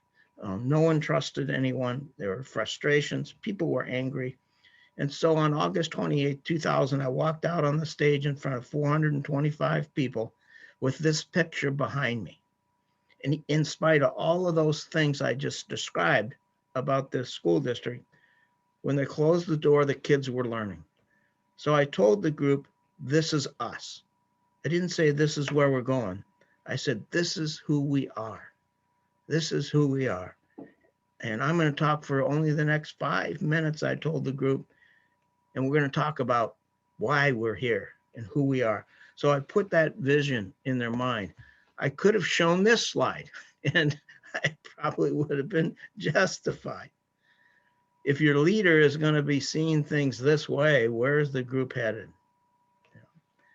Instead, I used this slide, visualization. Number 3 is emotional banks. And I'll tell you what, you guys do this with your athletes all the time, and you don't realize how significant it is. So what's an emotional bank? Well, an emotional bank is any time you have a relationship with someone, you develop a connection.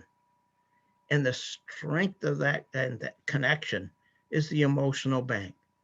So every time you strengthen that connection, you're putting deposits into your emotional bank, their emotional bank as well. It's like a savings account where you put money in and you got money to pull out when you hit the rough times. Well, if you have a good friend and your good friend says something you didn't like, what do? Quit being their good friend? No. You ask them, hey, what's the matter? What's going on? It's because of the strength of the emotional bank. And how do you do that? Well, you strengthen people's emotional banks with compliments, gratitude, listening, and putting the other person first. This is a very powerful skill for anyone that works with young people or is in a service organization, is providing honest, sincere, and detailed compliments. So, and example, when I took over one of the school districts, there was a chairperson of the communications department who was very, very, very negative. She was scheduled to give a presentation to the board. So she did, but it was actually pretty good. The board got a very good, clear idea of what her department was like. So the next morning, I called Dory and left a message for her on her phone in her classroom. She wasn't in yet. This is about 6:30 in the morning. When she came in, she listened to the message. The message I left for her went something like this. Dory, that was an excellent job you did at the school board meeting. It was detailed, it was to the point, and board members finally understood how successful your department is. About 20 minutes later, I get a phone call. It's from Dory, and she's crying. I said, what, Dory, what's wrong? And she said that after 21 years in the school district, you are the first administrator who's ever given me a compliment. Wow, can you imagine the power of that? Who do you suppose was my greatest asset from then on? Yeah, you bet. So giving compliments, listening to people, supporting, hugging them when they're done, telling them how great they did, giving them specific feedback about the good things they did. You build up those strong emotional banks. Now here's the challenge and a question. How many emotional banks do you think negative people have built up with others? Not much. They don't even like being around each other.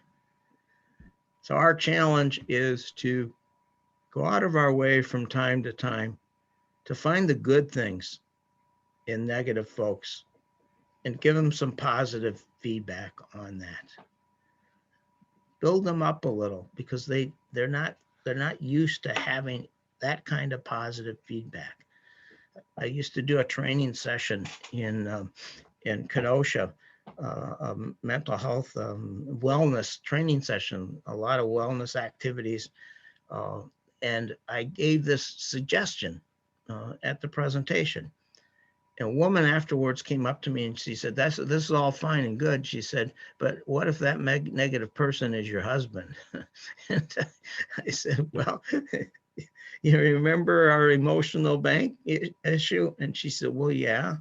I said, I'll tell you what, you and your two kids get together and you decide that you're going to find all the good qualities of your husband and compliment him on them. So a year went by. I'm back in Kenosha again, giving a similar kind of presentation. This one was on non-defensive communication. And afterward, a woman came up to me afterwards and she said, oh, do you recognize me? Well, it's been a year. So, well, yeah, sort of. She said, I'm the one that came up and talked with you about my husband. She said, I tried that. My kids tried it. Well, that worked great. She said, he's not necessarily a positive person, but we can sure live with him better. So it does have an impact on people.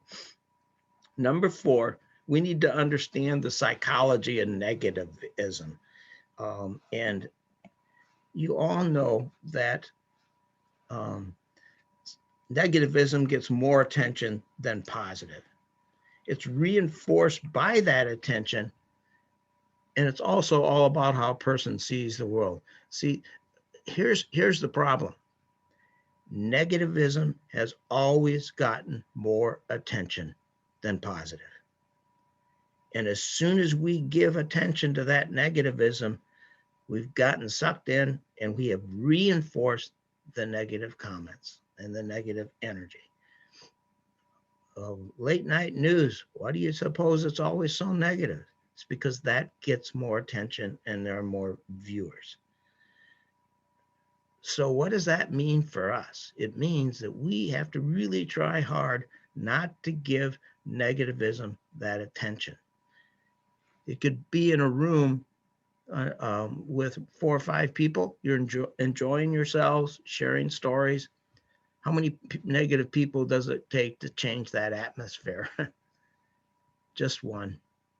Just one. And then what's difficult is not to get sucked into their conversation. Don't get pulled into that conversation because you're reinforcing the negativism. Take a look at this little diagram.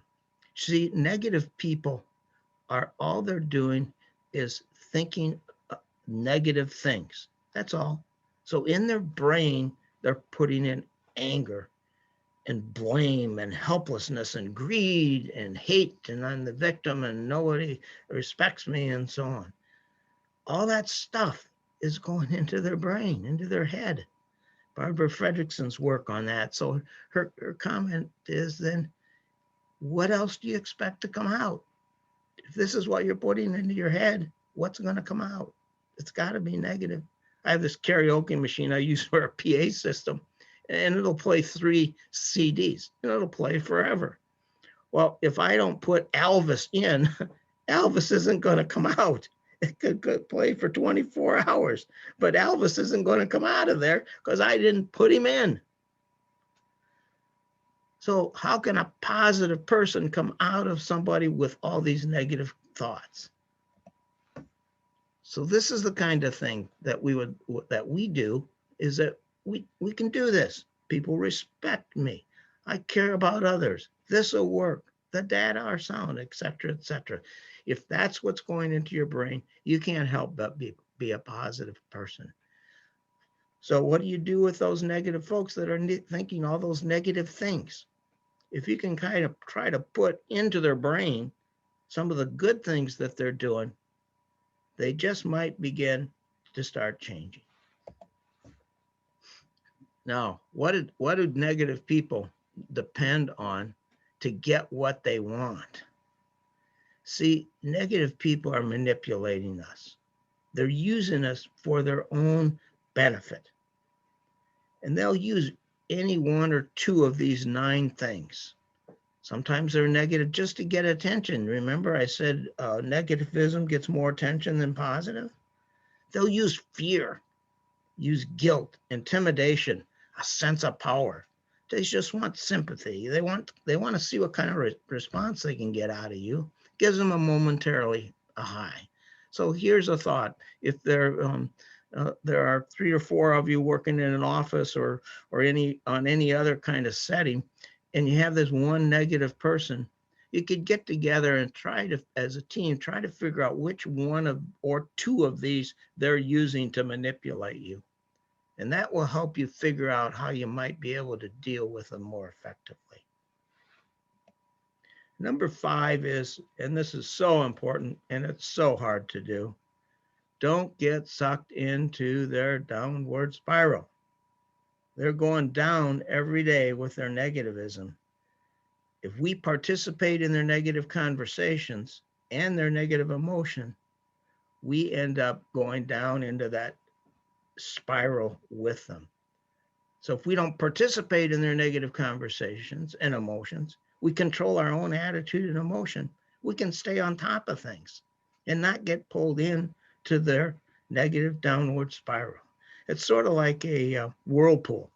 If you're in the ocean or in the water somewhere and there's a whirlpool, it's kind of safe on the out edges, but once it's got you, it's got you. And it sucks you right down into the whirlpool. So try not to get sucked into their downward spiral and their negative conversations. And catch yourself when you're doing that. This is one of my favorite as to how to handle a negative person. Reframe the negative into a positive. I give you an example, and is that one time I went into several times I visited this large office complex, and the receptionist, I'll call her Cindy, was pretty negative. She oftentimes acted like people were inconveniencing her when they were coming in, and she would snap at them, and she would be frustrated.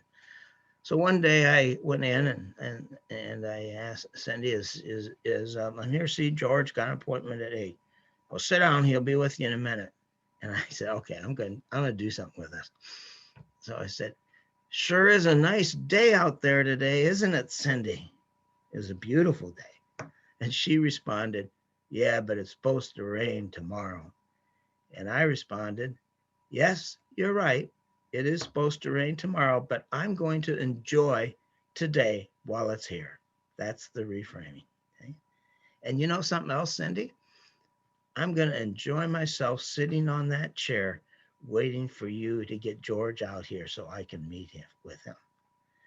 And since then, and I had to go back 3 or 4 times, she actually smiled a little and was looking forward to when I came into the room, because I took her negativism and I reframed it in a positive so she could feel better.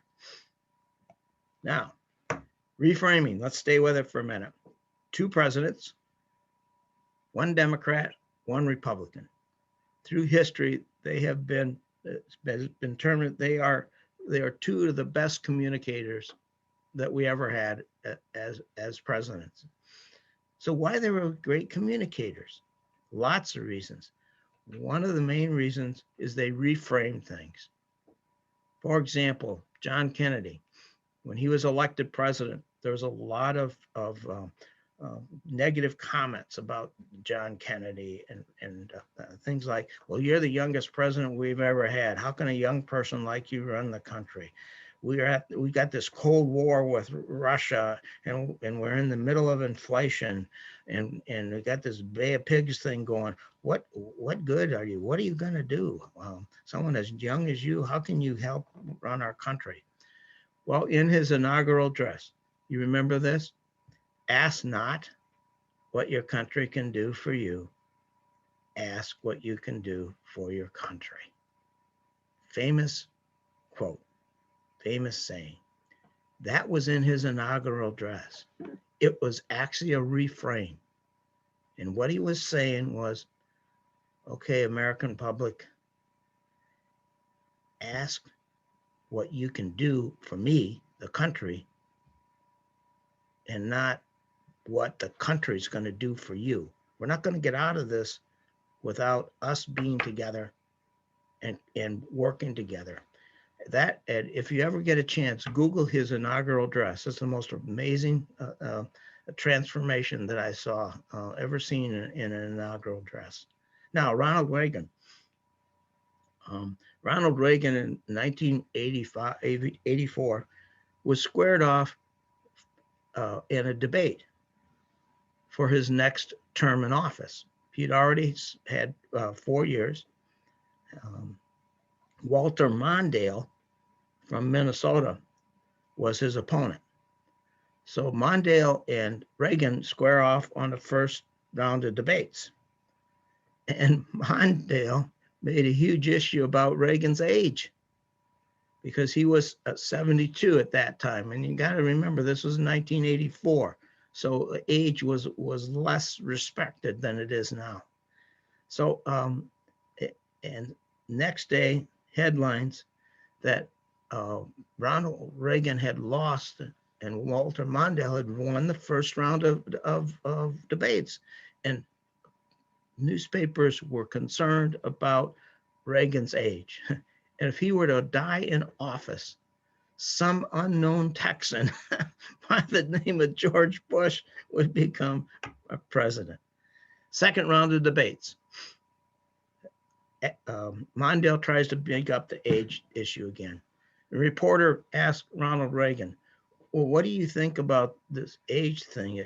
And Ronald Reagan, that kind of the aw shucks attitude he had, looked at everyone that was in that little audience and said, you know, Mr. Reporter, I'm not going to make an issue of age in this campaign. I'm not going to make an issue of my opponent's youth and inexperience. And to this day in history, that was one of the phrases that sprung Ronald Reagan into the White House. Reframing. Always do it in your mind. Sometimes do it verbally, whichever you're comfortable with. But again, reframing. Don't let a negative comment pull you into that downward spiral. Here's some suggestions to help negative people change. And this is going to be challenging. First and foremost, you have to understand. You got to show some compassion and some forgiveness. Because believe it or not, they really don't want to be that way. And their life has got to be awfully miserable. So we have to feel some compassion for them. We have to try to understand, and we have to do a little bit of forgiveness. We had a teacher who was extremely negative. She got a phone call in the office one day, and I happened to be at the high school when that happened. And her brother was on the line. When she was done, she dropped the phone and she dropped to the floor, to her knees, crying. We said, wow, what's the matter? What's going on? And principal got her in his office. Well, here's what was going on. Her mother had just died.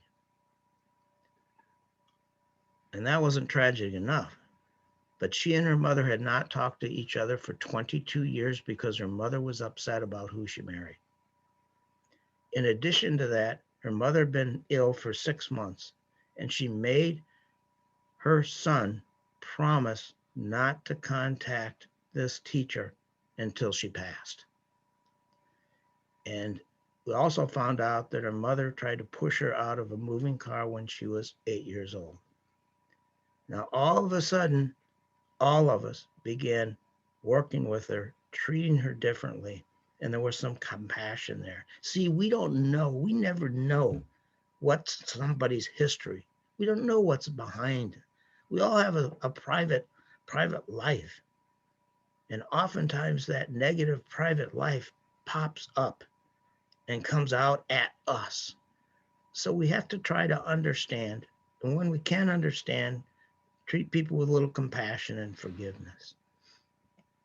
Number 8, here are some specific suggestions for leaders. And I know all of you are leaders in some respect or another. And I will not spend as much time with this as I do when I'm working with my fellow superintendents or principals or individuals like Mark that are running an organization. But let's hit it just a little bit here. First, what you do, don't hire them in the first place. Don't hire negative people in the first place as a leader. Use a positive attitude. We have a positive attitude survey. It's a verbal survey that we give every single employee we hire, every single one. Doesn't matter what their skills are. If they don't hit a score on that positive attitude survey, we don't hire them. And leaders, look at yourself. Leadership results improve when the leader becomes a positive role model. Look in the mirror first. That's the first place they go. Am I the positive role? Am I role modeling what I expect? And if you're honest with yourself, you've got some improvement. We all do. Okay? So, and make attitude and wellness a theme in your organization. Henry Ford, 1900s. Give me a worker who can get along with people, has a strong work ethic, and is positive about his life, and I can teach him the rest. See, people come to us with their attitude. We can teach people how to teach reading. We can teach people how to jump, how to run, but they come to us with an attitude, and it's hard to teach that. And see, as we come to the conclusion here pretty soon, this is where I'm trying to get you. We're just not reaching that guy, and that's you right in the middle. So finally, here's some thoughts to ponder, which will help you stay focused on the positive. The goal is not to avoid the negative. The goal is to look and seek out the positive. For what you see is what you're going to get. And finally, if people do not share in your humor and positivity and instead try to give you a gift of anger and whininess, say, no, thank you, you keep it. So if somebody tries to give you a gift and you don't take it, who still owns it? They do. Have them own their own anger. And finally, read positive literature. Read things on positivity. Keith Harrell's book, I think I recommended that to Mark. Attitude is Everything. It's a great little book, and it has a athletic theme to it. Oops. So thank you so much for allowing me to be with you. I'm going to leave one final thought with you. If you have one of those days that everything is caving in on you and you can't seem to get it straightened out, Ziggy's got some advice for you. The whole world isn't against you. There are billions of people out there who don't care one way or another. So keep it in perspective, keep the smile on your face, and thanks so very, very much for allowing me to be with you. Thank you. Thank you very much for joining us, Dr. Weber. It was fantastic. It always provides food for thought, and it's greatly appreciated amongst all of us. So it helps us give ideas moving forward, and it's greatly appreciated. Next up, that book that you talked about. That is going to be our next door prize. So Jenna, I'm going to turn it over to you to see who's going to be the great winner of Attitude is Everything. Wonderful. Awesome. Thanks, Mark. Wheel. Before I give this door prize away, I feel like we need to do a little stretching. So I'd like everyone to stand up or sit down with your chair if you can. We're going to do some arm circles. We're going to do 10 big arm circles forward and 10 big arm circles backwards. And we can count aloud. 1, 2, 3, 4, 5, 6, 7, 8, 9, 10. Awesome. And 10 backwards. 1, 2, 3, 4, 5, 6, 7, 8, 9, 10. Okay, make sure you guys are stretching throughout the day, but let's go ahead and get that door prize and see who is our winner. Spin the wheel. Yep, loud and proud, you guys. Spin that Spin the wheel. Spin that Wheel. Spin that wheel. Hey, ooh, Spin pick that me. wheel. Spin that wheel. Oh, please be me. Dan Gasser is our winner. So Dan, you'll be getting Attitude is Everything from Mark this week. Thanks, you guys. I'll be back again later.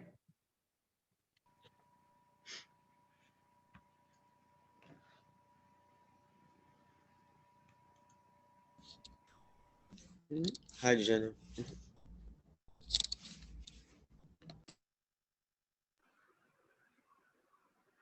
Mark, I think we're back to you. Oh, he left. Coming back. Sorry about that. I was trying to beat Marcus's 100-meter time, and that didn't happen.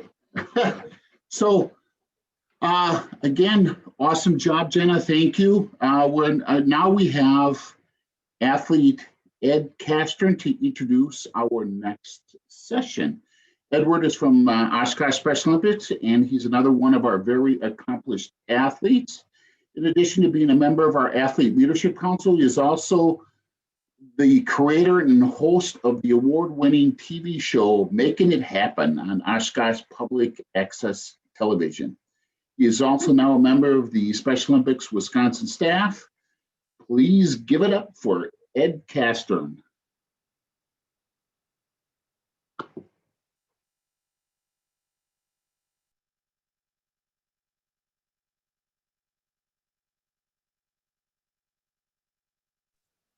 Thank you, Mark. In our next session, I'll be joined by a few others to talk about how unified leadership can be used in to make things a little easier on you as you manage the local programs that are the engine of this organization. I know how hard it can be to run a local program. We believe unified leadership can be an important tool to help lighten your load a little bit.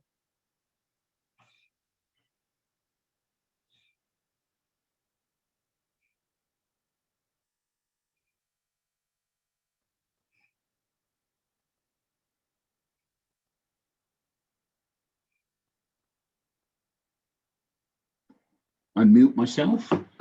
Thank you very much for this. Mary and I would like to talk a little bit about the local program, the management team, and how it's created. What are the responsibilities in addition to how can we, we've been talking a little bit about diversity, equity, and inclusion, and how that can be brought forward into the local management team. So currently we have 150 local programs throughout the state. And since January 1st of 2020, we have had 10 new local program managers. And since our last conference in September of 2015, we have had 92 changes of local program manager roles. Right, so that's we hope to provide a little bit of help going forward. And Brittany, if you want to kick into the next screen. The local program, so each local program needs to determine kind of the structure that best fits its needs. So it may provide a high quality, comprehensive Special Olympics experience for our athletes and the families, right? So the local programs are managed by local program managers. And, we've, just so everyone's aware, we've changed the term. It used to be agency managers, and due to we're in the process of changing that over to its local programs and local program managers. So, and they are responsible for recruiting, registering, training athletes, all of those that participate in Special Olympics. Now, with that being said, after much discussion with our stakeholders, which is the athletes, the families, the volunteers, our local program management committee, that's going to be a mouthful. We have a recommended structure that is comprehensive for the local program that provides Special Olympics opportunities for athletes in a geographic area for their lifetime. You talked about young athletes, we're talking about senior athletes, and everything in between. So our leadership model supports this transition. Right? An example may be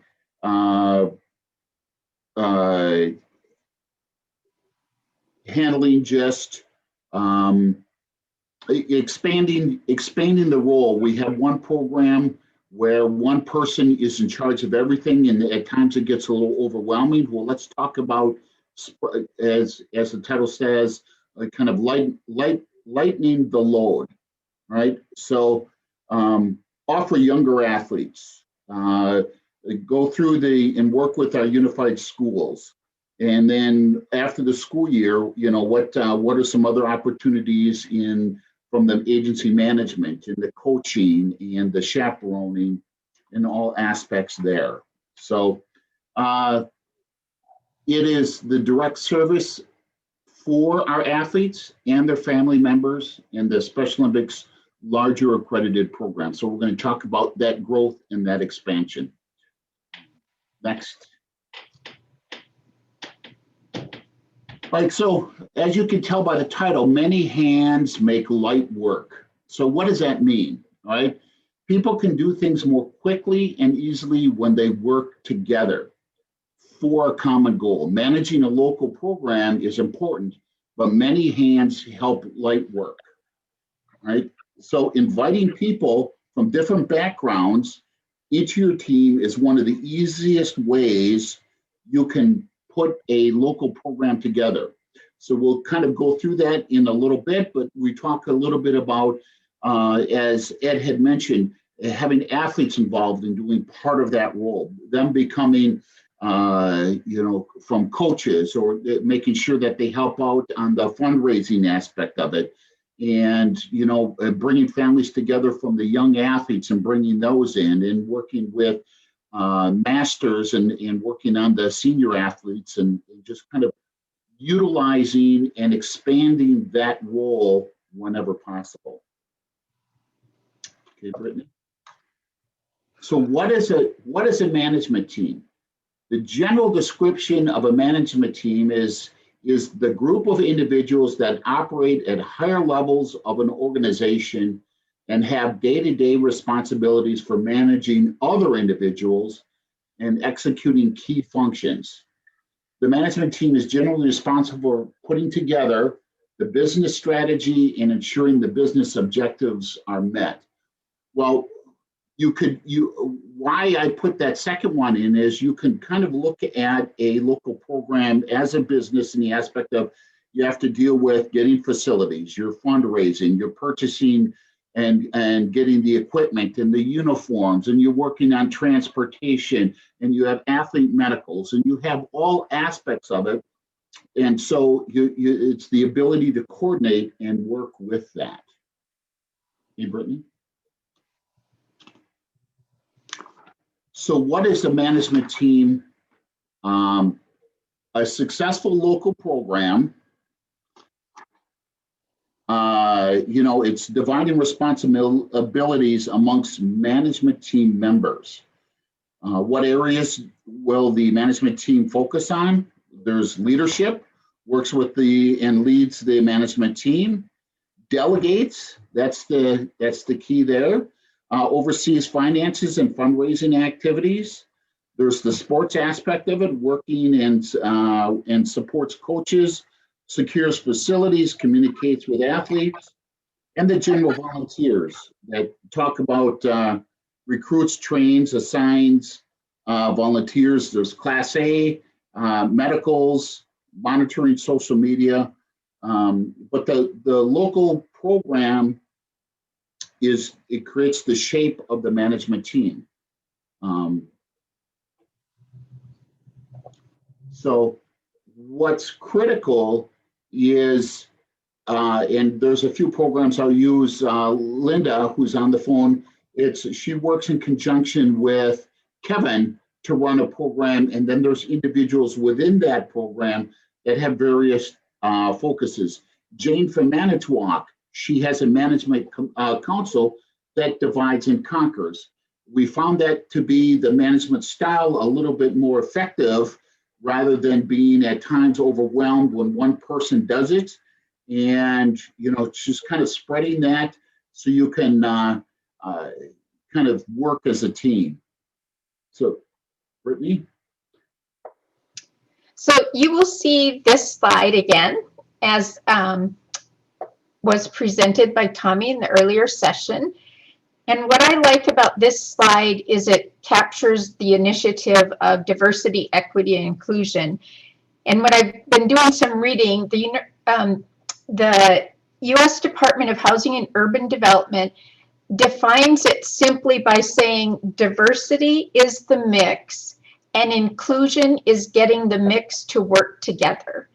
And that's the theme of this session is when we have diversity and we have more people included in our programming that represent our communities, it makes the work more enjoyable from the local program level as well as up through the board.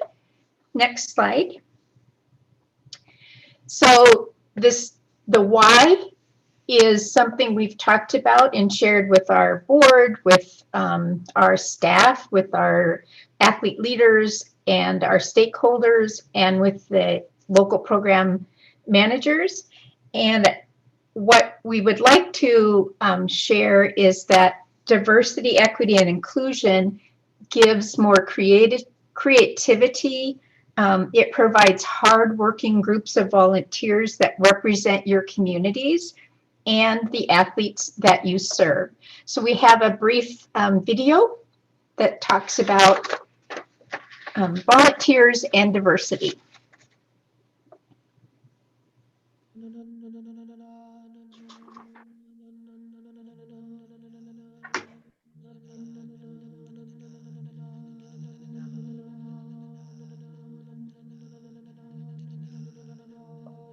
Open.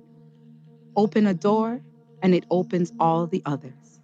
Open a mind and see what happens next. No great thing, no beautiful invention was created in a vacuum. It happens when we leave our comfort zone and come together. Embrace faiths, cultures, disabilities, differences.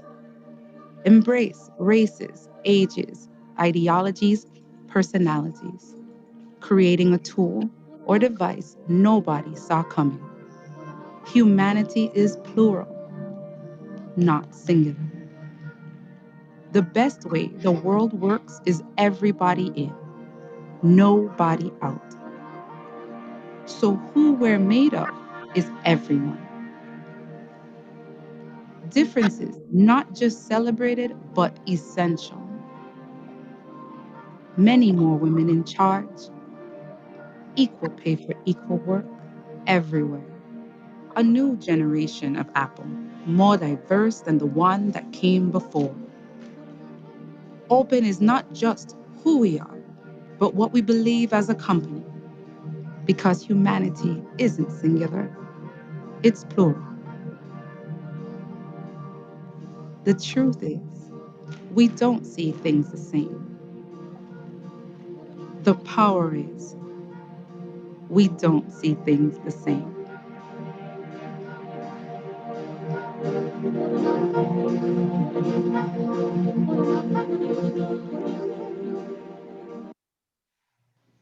So a lot of companies across the United States and the world are embracing the benefits of diversity and inclusion, as well as equity in their workforce. And what we would like to remember or share with you is that team members with diverse backgrounds will represent your communities, and ways to recruit those types of volunteers or people involved, as well as recruiting athletes from diverse backgrounds. And it increases creativity, and it drives new programming and innovation.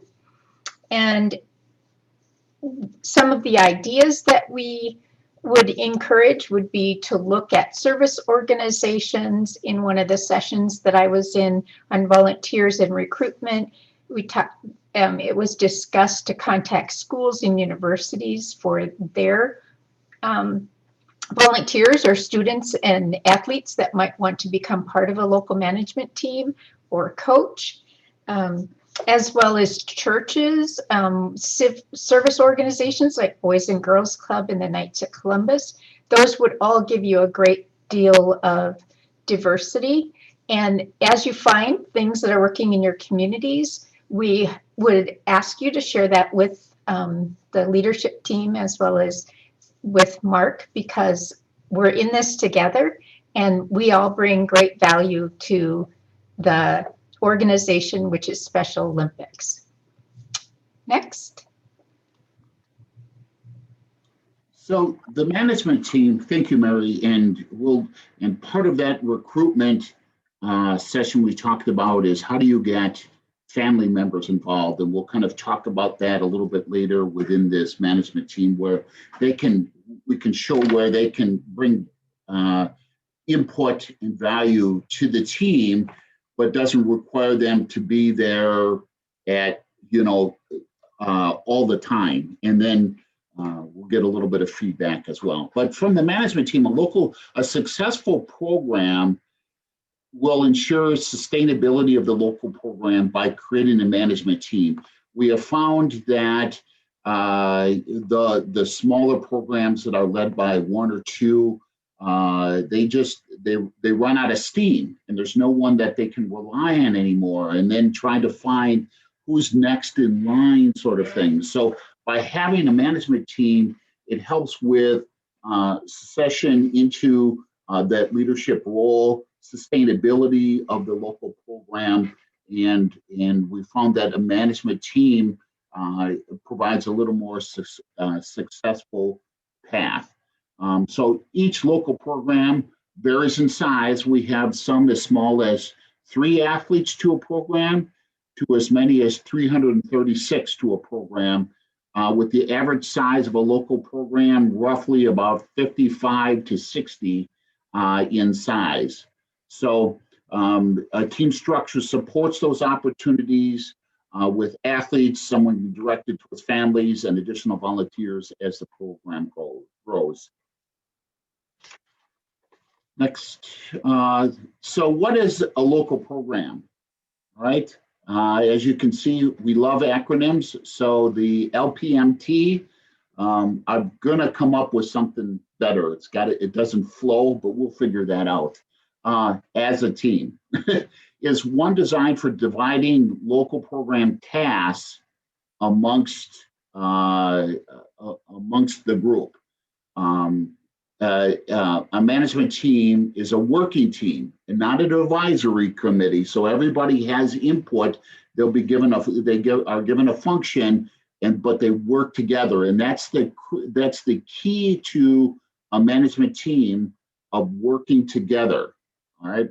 So regardless of how you divide the tasks or what you call the volunteers to support the program, the key is the volunteers understand what their role is and how they work and what the communication process is.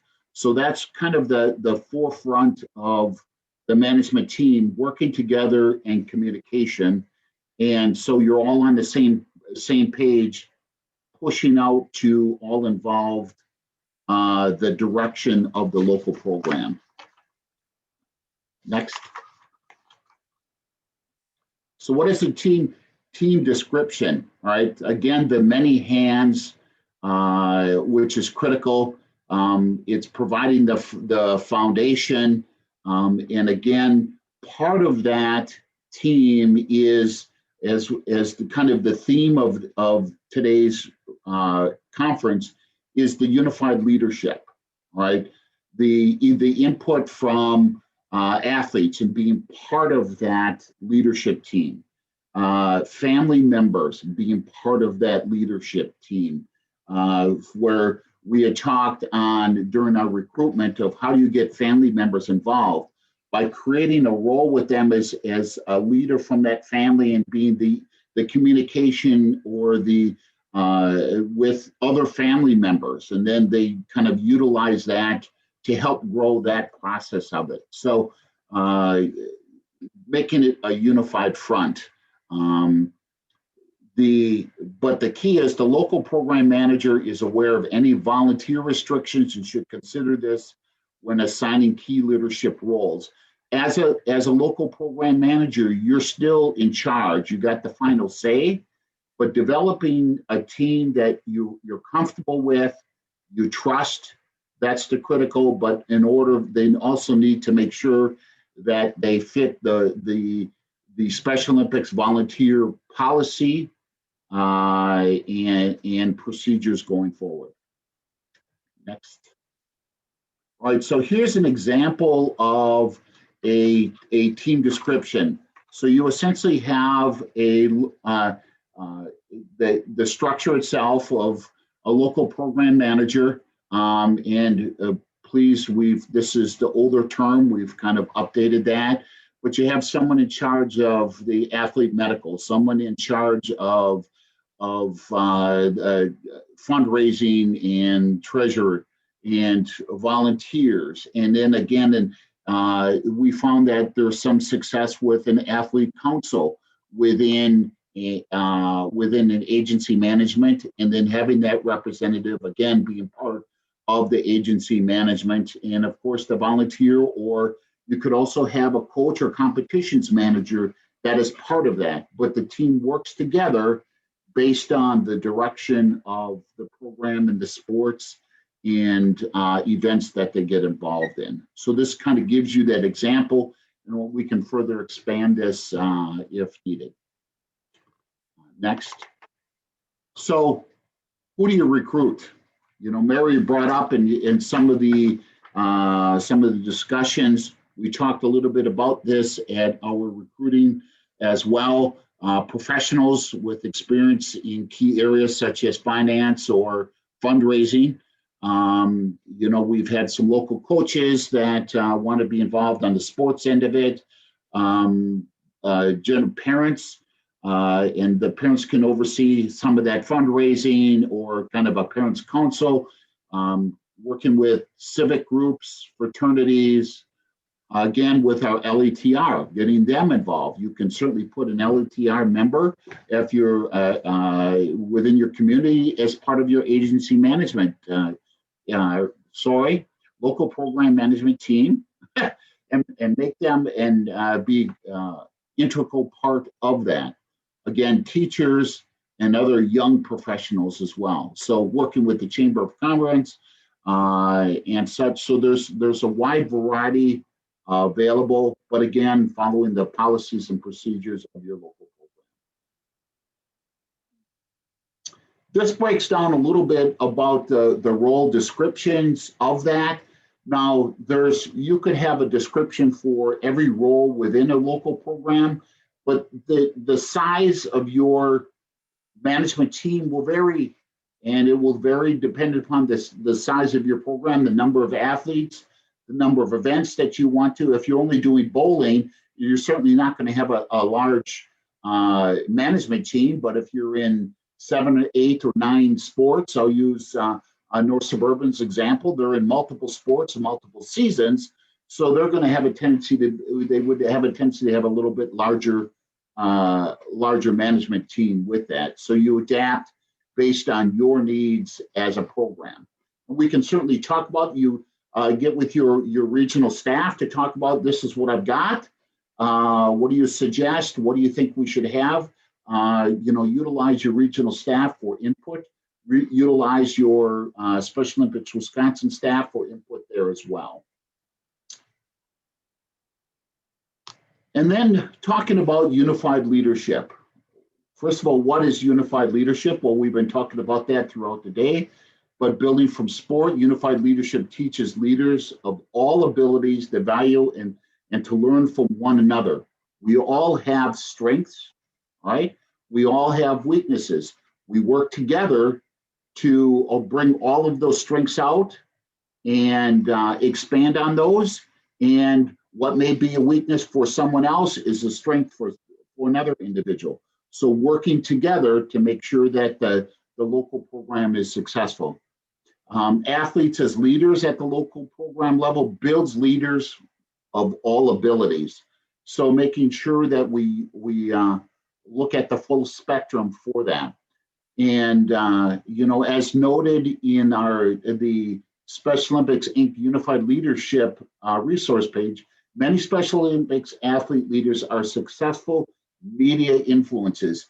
Jake will talk to anybody and is not afraid to ask for any kind of fundraising aspect of it.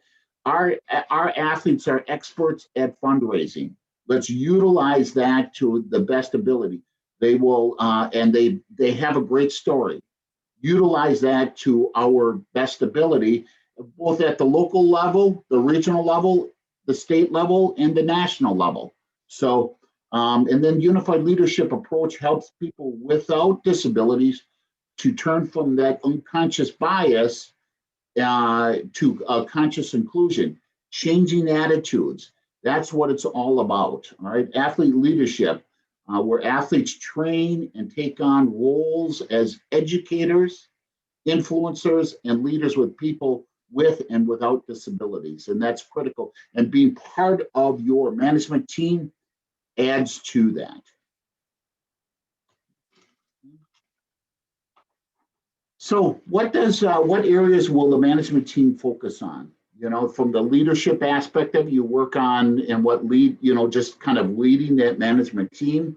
I know, Jane, I'm going to use your team as an example. They meet beforehand, before their overall committee. They get together, they talk through issues and such. They bring things forward to the whole group afterwards. So, but that the key lead is that local program manager. But the other part is delegating to that, all right? So as my coworkers will attest to, that's not a real strength of mine, delegating.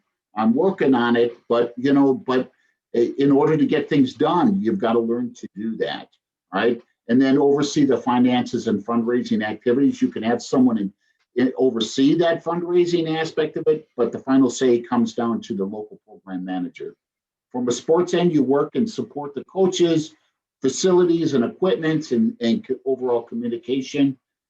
And then from the volunteers, recruitment and training, assign the volunteers, making sure that they're Class A appropriate, and all of that background check is followed.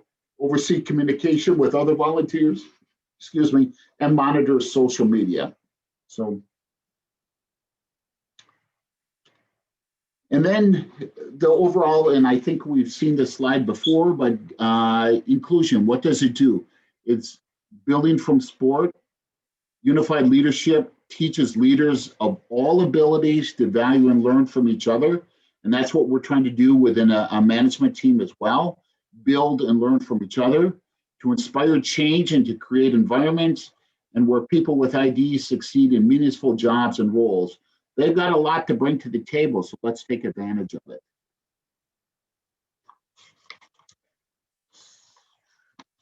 This is Cindy. I just want to, like our team, Linda and Kevin do a great job, and she does get, I think we've been doing this since we've had Linda. Well, Kevin's been on coaching since I've been on the team since the 80s. But Linda and Kevin, it's such an organized kind of organization. The parents, she has the parents, make sure that somebody, Christine Turney's parents, they have all the uniforms and all that, and that they had to get them to Linda. Athletes, we do the laundry. for each team, not all the athletes. We got a lot of, we have a big team, but we do the laundry. Linda doesn't do the laundry, or Kevin, unless there's nobody. So she volunteers the athletes to do the laundry, which is fine. I did it a few times at my house. I've learned about leadership and laundry. Ask Linda, there's numbers on the uniforms and for the short numbers. So if you're extra large, you gotta make sure it fits up with the shirts. We help with Linda with all the fundraisers. Only thing we don't oversee is how much we really make, but I trust our coaches, but we do. I give them, we have our concession stand, and I said, don't bring a lunch, buy from us. So I think we ran, we run 3 or 4, right, Linda? Yes. And Linda has us involved. She said, if you're not doing anything, if you got a break from your sport, I want you out there volunteering if you can and help, pass out hot dogs. And that, I think we already kind of do that, because a lot of it we've been doing but I think other athletes need to step up on our team. I understand that, but Linda and Kevin make sure. Now we got some fundraisers with the Syndics, and I got a call from Kevin. Are you gonna be at the one on the 3rd? I'll be there, because I use my I just say you can't. Let me add that laundry is not just laundry. Right, we know that. I understand. I just No, use the uniform. Cindy, it's actually beyond that, because yes, some of the athletes do laundries, but that means they're responsible for getting them out. They're responsible for getting them to the games on time. They're responsible for, so it is actually a responsible role, as well as just simply doing the laundry so that the coach. Yeah, I'm sorry, Linda. I was going to mention that, but I didn't know how much time. I just wanted to get to the basis of. You're right, though. And yeah, if we forget the uniforms, we're in trouble. We are in big trouble, because we have to be in uniform. We don't have the uniform, we don't play. That means we're disqualified. And I don't know if it's ever happened to our team, has it, Linda? No. Well, Linda's teaching, teach us stuff, and we got the roster. What I like is we don't have to call the coaches, because we have a hotline, which is very good, but we need to check it and make sure. Or if you know something, like yesterday, I called Linda and let her know about our fellow coach, and because sometimes you miss things. So I think our team is pretty good, but we can improve. Linda probably and Kevin probably, because they can't do it by themselves. We got a big team, but she also has the parents having responsibility. So we get a card almost we get a card sent out. So a parent is in charge of sending a card out during COVID-19, because we haven't been in sports, and it does make us feel better. And then Linda's got people signed to this and signed to that, and Kevin and the athletes too. But I agree with you, Mark. The more athletes take on to help the coaches, that it will help them, because I don't know, I forgot how many's on our team. We got at least over 100 athletes.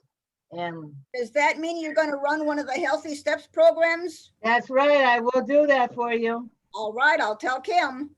As long as I know what I'm doing, I'll be a good role model and do it, because I think what it is, this is so good that we are trying, the athletes are giving a chance. Now, I don't know anything about running the Healthy Athlete program, but I'm going to learn. No, just one of the sessions. Run it. Because walking. Yeah, for Milwaukee. And for the Y. We go to the Y, and maybe make phone calls if Linda needs us, because I feel that this is our program, and we should we have stock in our program, as I guess is what you want to call it. And so, we need to step up to the plate, because Linda and Kevin's been on, I don't know, Kevin's been there since he was in high school, it looks like, a college. And Linda's been there ever since Sue left. So I just wanted to let you know that, Mark. I think our team is a prime example, but yes, if there's room for improvement, do we need more athletes involved? Yes, we do. And that's all I will say is on my leadership role. So Jane, I'm gonna put you on the spot too, because you have not only an athlete council, but your management team. So if you kind of give us a big picture on how you structure yours. In Manitowoc, are you talking to me? Yeah, yes. Oh, sure. Well, I'm the agency manager, and we have, I just took over a couple of years ago, so it was basically structured when I took it on. We have quite a diverse selection of individuals on our management team, from very young to older folks who have been around a lot longer than I have, and who I've taken some leadership from. But we have, oh my gosh, everybody on our leadership or management team is responsible for some aspect of our agency. We have somebody in charge of the medical records, finance, which I guess I'm the treasurer also. But, and then we have the equipment manager, somebody's in charge of certain sports each season, but we also have an athlete council. So we do have a number of athletes that participate in our meetings. We have meetings every other month. Just started them up. We were doing them virtually for a while, but then we just started them up in person.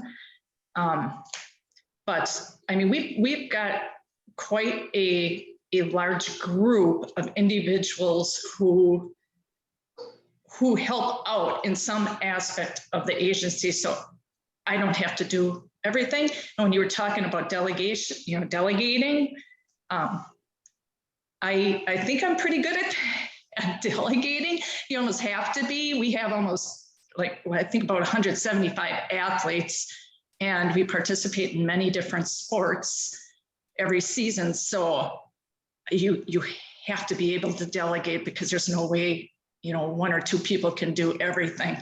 And we, like I said, we do have a good group of people who really take on a lot, from coaching to, different management positions and things, but it's working pretty well. Thank you. You bet.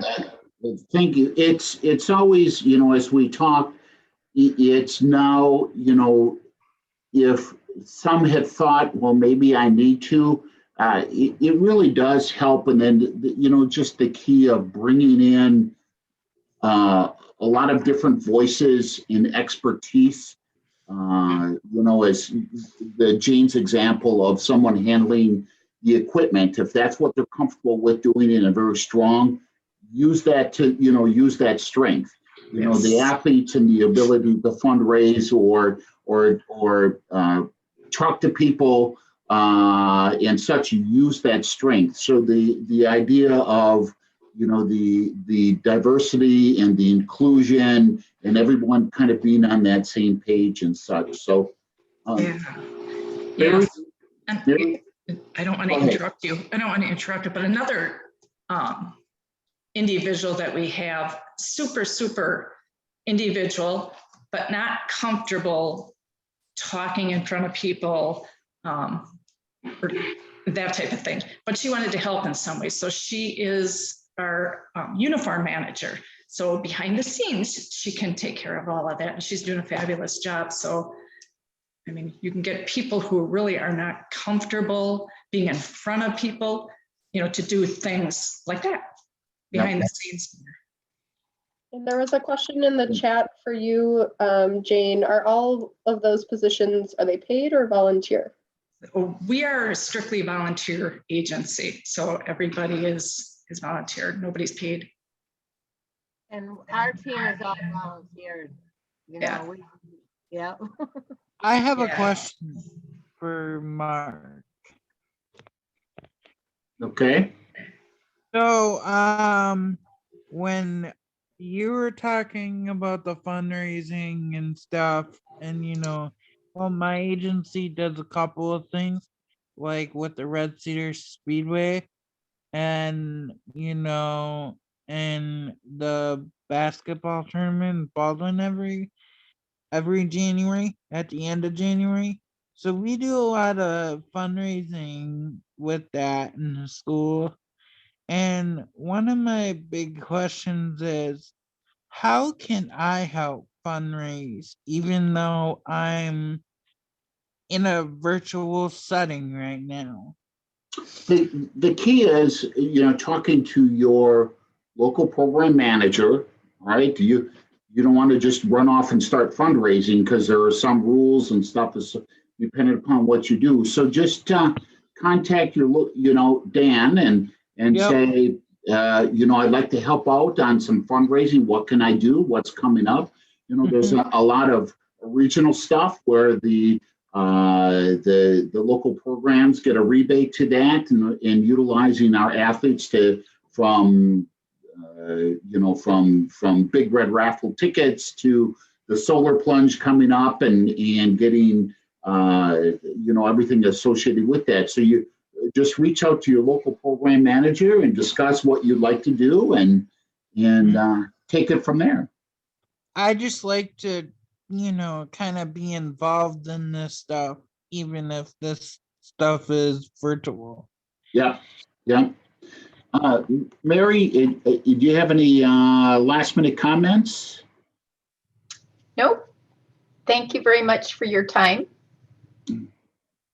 What we're going to do is I'm going to turn it over to Jenna for some more door prizes, and then we'll move on to the next session. Hey guys, another round of door prizes. We're not going to stretch this time. We're going to keep things moving. So I will share my screen. This round we have another keychain and again the book Leadership on Purpose. So you shout, I spin. Spin that wheel. Spin that wheel. Spin that wheel. Spin that wheel. Spin that wheel. Like Wheel of Fortune. Spin that wheel. Ooh. Amber, you are getting a keychain. Yay. That your way. Right. Okay, we have to do one more, everyone. So lead it again, Jake Casper. Spin that wheel. Spin that wheel. Spin that wheel. Spin the wheel. Spin that wheel. Spin that wheel. Spin that wheel. Spin that wheel. Spin that wheel. Spin that wheel. Yay. On Purpose. Okay. Thank you guys for another Spin That Wheel portion. You're welcome.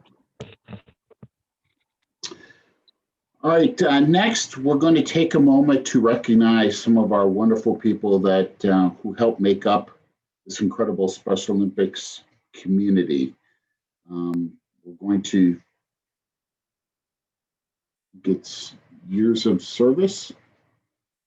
We'd just like to say thank you to these individuals. We have, these individuals listed here put in 35 years. Linda, thank you. Hopefully you've received your stuff. But everyone involved, we just, we don't exist without you. So we want to say thank you. Here's 5 individuals from 35 years. Here's those that are involved in 40 years. So it's, and we're looking at GMT members and such. And then those at 45 plus. So Special Olympics Wisconsin hits 50 years this year. Don, shaking your head yes or no, I think. These people have almost been around since the start. So Tom, thank you. You're on the list, and there's a few others, but thank you very much for everything that you do. Congratulations, Jordy. So we just wanted to say a quick thank you.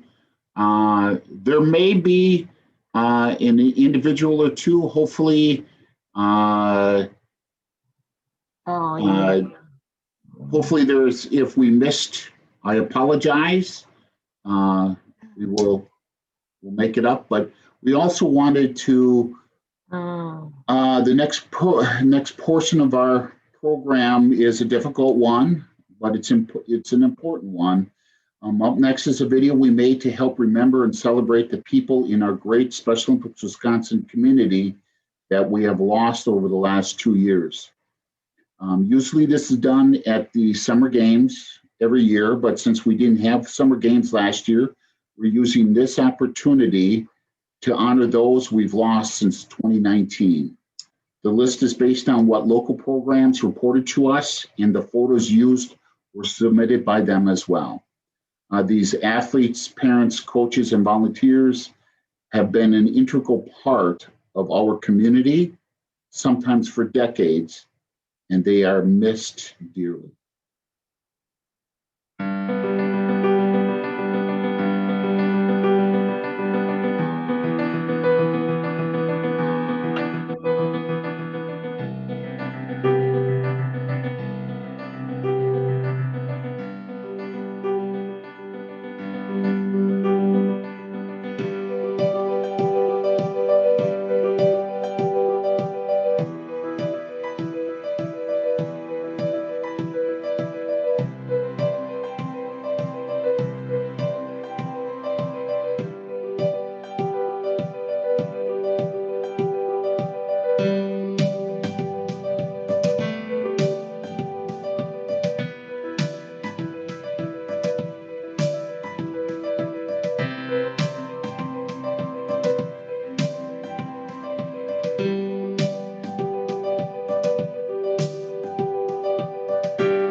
To be a good Special Olympics athlete, you need to be well prepared, well rested, and definitely well nourished.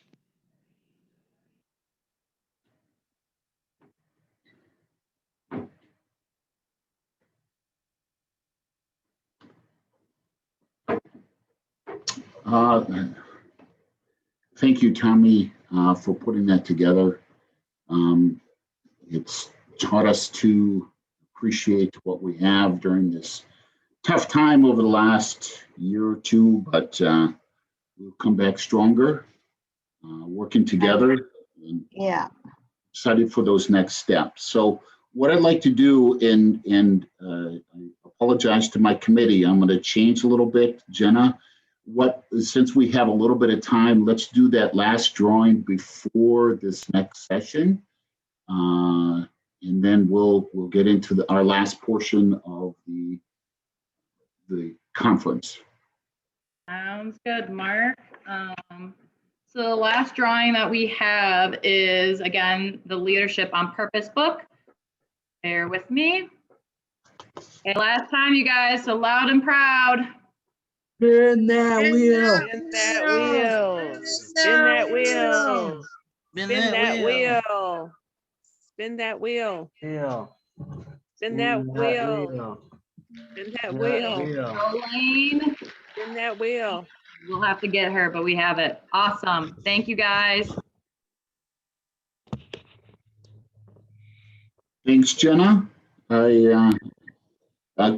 Congratulations to all of the winners. We will, in the next week or so, work at getting your prize out to you. Some may have to be delivered in person, but we'll look for those in the coming weeks. So next, we're going to present some awards. The people who will be receiving the awards have truly gone above and beyond to help make Special Olympics Wisconsin the great organization that it is. So we can start this in, the question is, we have a few minutes. If you want to take a quick break, because some people still may come on, some of our award winners. So we're going to take a real quick break and be back at 12:30.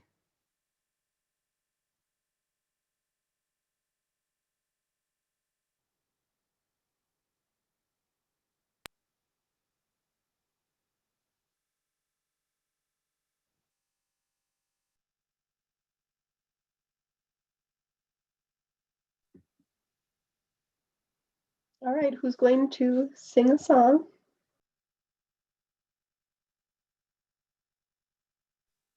Thank you very much, Brittany, and thank you very much to everyone else. We're excited for this next portion to honor those individuals and groups that have been that have truly gone above and beyond, working with Special Olympics Wisconsin at the state level, at the regional level, at the local level, with athletes, with staff, with the board of directors, in all aspects of it. So we're going to start things off with the Special Olympics Wisconsin Operations Award, and I'm going to turn it over to Robin. Special Olympics Wisconsin would like to congratulate Scott Nylam for being the recipient of the 2021 Unified Leadership Operations Award. This year, the award is being given to a business that provided assistance to Special Olympics during the 2020 COVID-19 pandemic. Scott's generosity and personal sacrifice of offering significant rent discounts provided financial relief during a challenging time. Throughout the year, Scott provided staff with positive words of encouragement and delivered the message that if we work together and are unified, we will prevail. On behalf of Special Olympics, thank you, Scott, for your partnership and support of the mission of Special Olympics Wisconsin.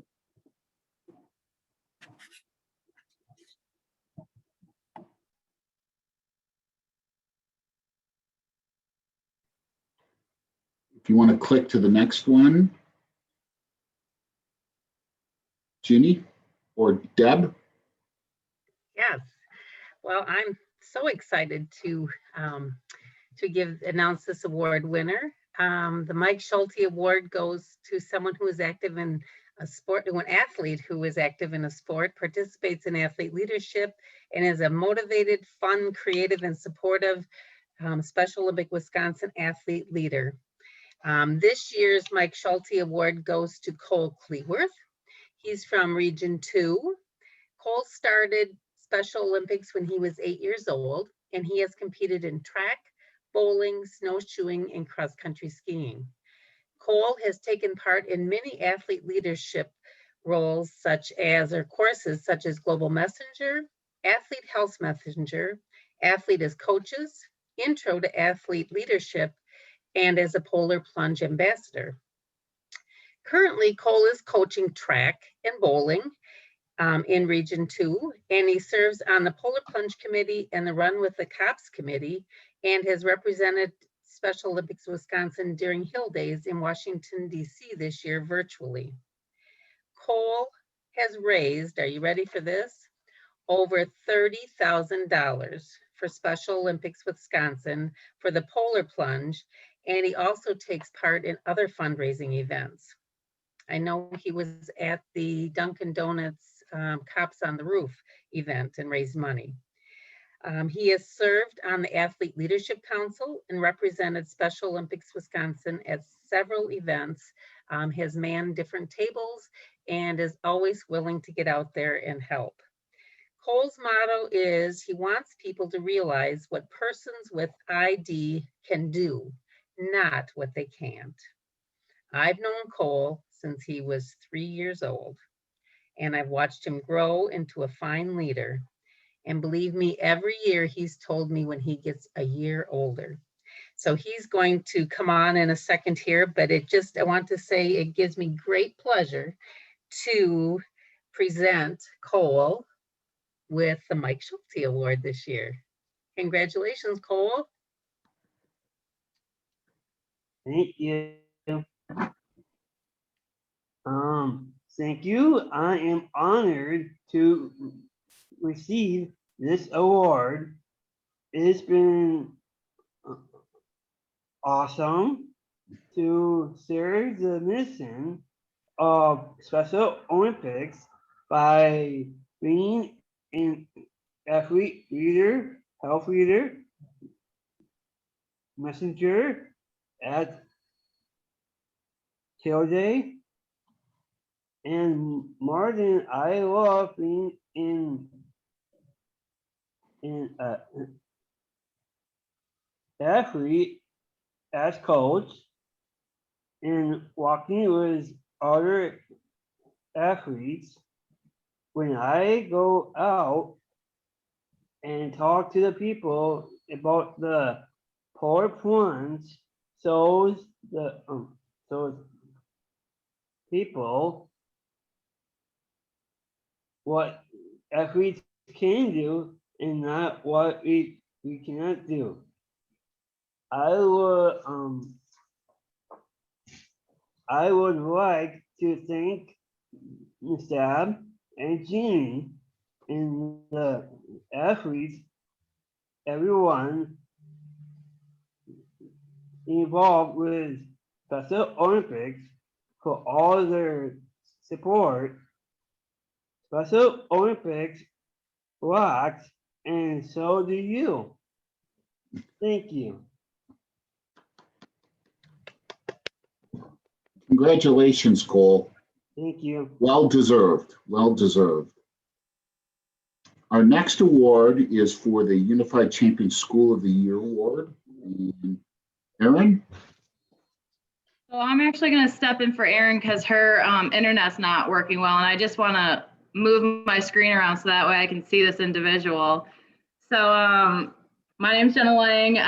Chad, I don't know, first of all, I don't know how I'm going to top up Deb's speech. I mean, she's just great. So Chad, I apologize in advance, but I know you're probably tired of us presenting awards to you, but here I go. Special Olympics Wisconsin would like to present the Unified Champion School of the Year Award to you and Neenah High School. You, Jenny, your family, and your school live the inclusive life every day, and it shows. Your team's passion, respect, and hard work shows through all your events, athletes, and unified partners. You should be very proud of yourself. I cannot tell you enough, but thank you so much for all you do for Special Olympics Wisconsin. Thank you, everybody. I have the award right here, actually. Let's bring it over. There it is. I just want to say, thank you to, to everybody, and to know that it's not just like a Neenah High School award. It's definitely the whole school district, including my wife's, program at Shattuck, and then our young athletes program. And I think there's actually 2 elementary schools now that are signed up for to be a unified champion school. So it's definitely, like a whole district.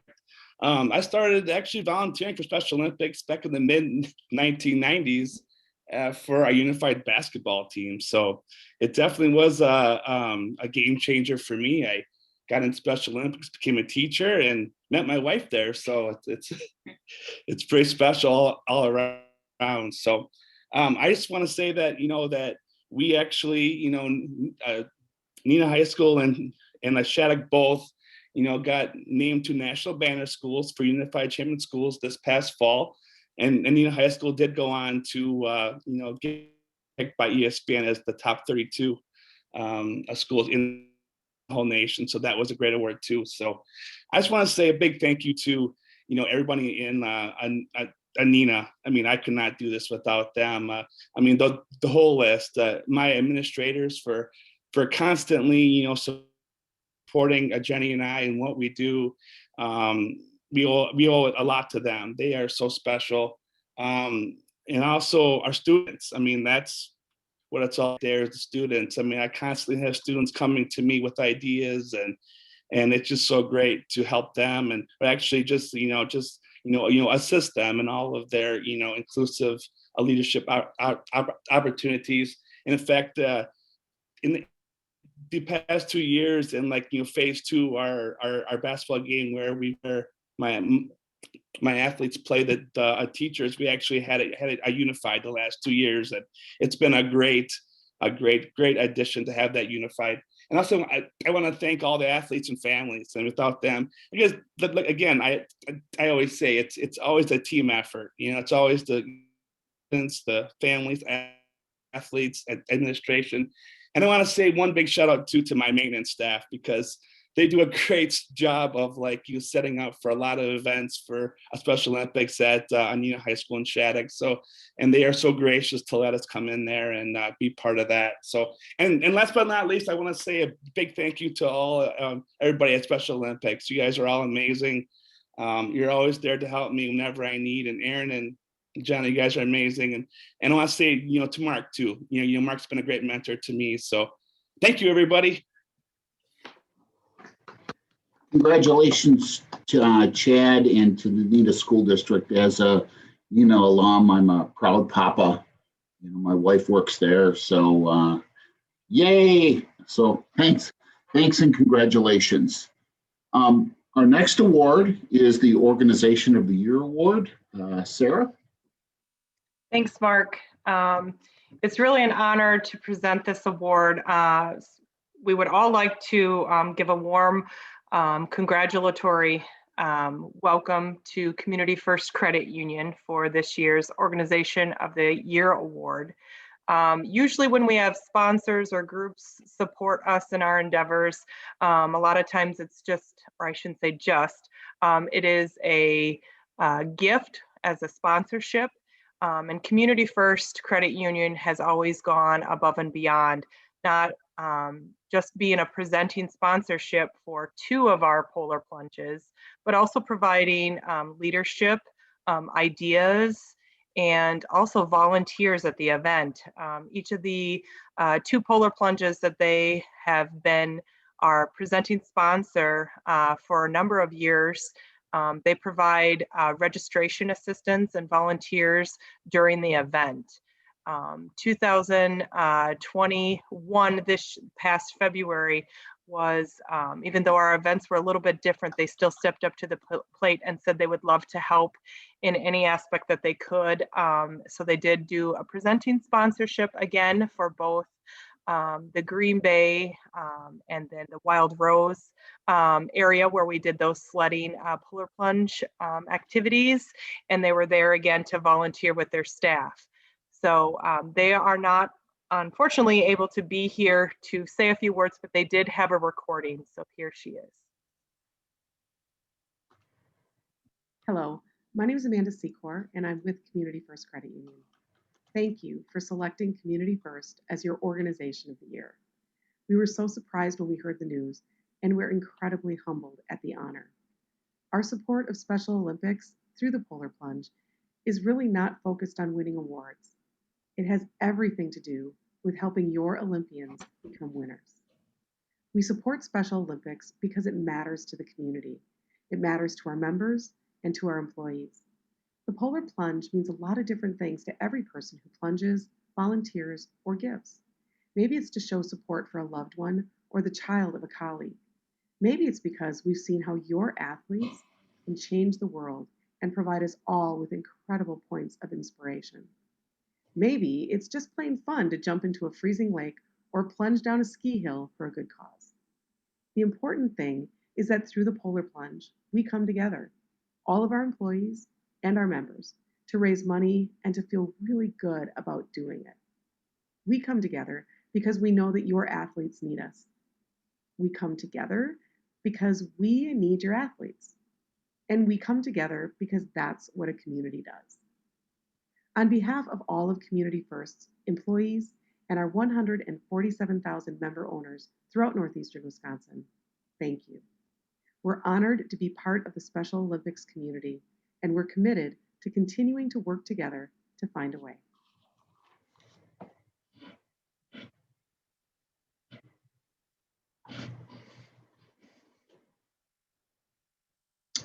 Great. And the last award will be for the Special Olympics Wisconsin Special Service Award. David, it's all yours. Hi. So the description is for an individual who has shown outstanding service and commitment to our athletes and to SOWI. This is the highlight honor that can be bestowed upon a Special Olympics Wisconsin volunteer, and as such, nominees should have proven long-standing commitment and support in many roles of many levels of organization. Once again, my name is David Thompson. I'm an athlete leader from Oregon Area Special Olympics. I've competed in track and field for the past 11 years at both Region 6 and state competitions.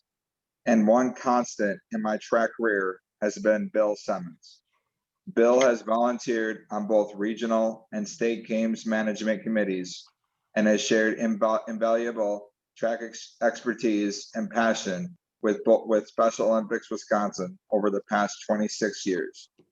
On top of running his own business and officiating high-level track competitions across the state, Bill has continued to use his own resources and relationships to ensure high-quality competition at every track meet and invited so many others to join our movement. Bill has shown amazing service and commitment to myself and my fellow athletes in our pursuit of athletic achievement. Bill, thank you for your commitment to Special Olympics Wisconsin, and congratulations on winning the Roger Casper Special Service Award.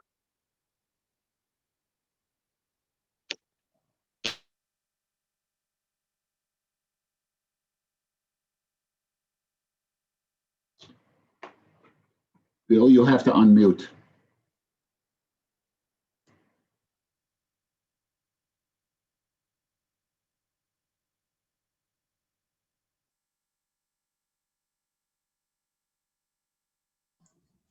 How's that? That better?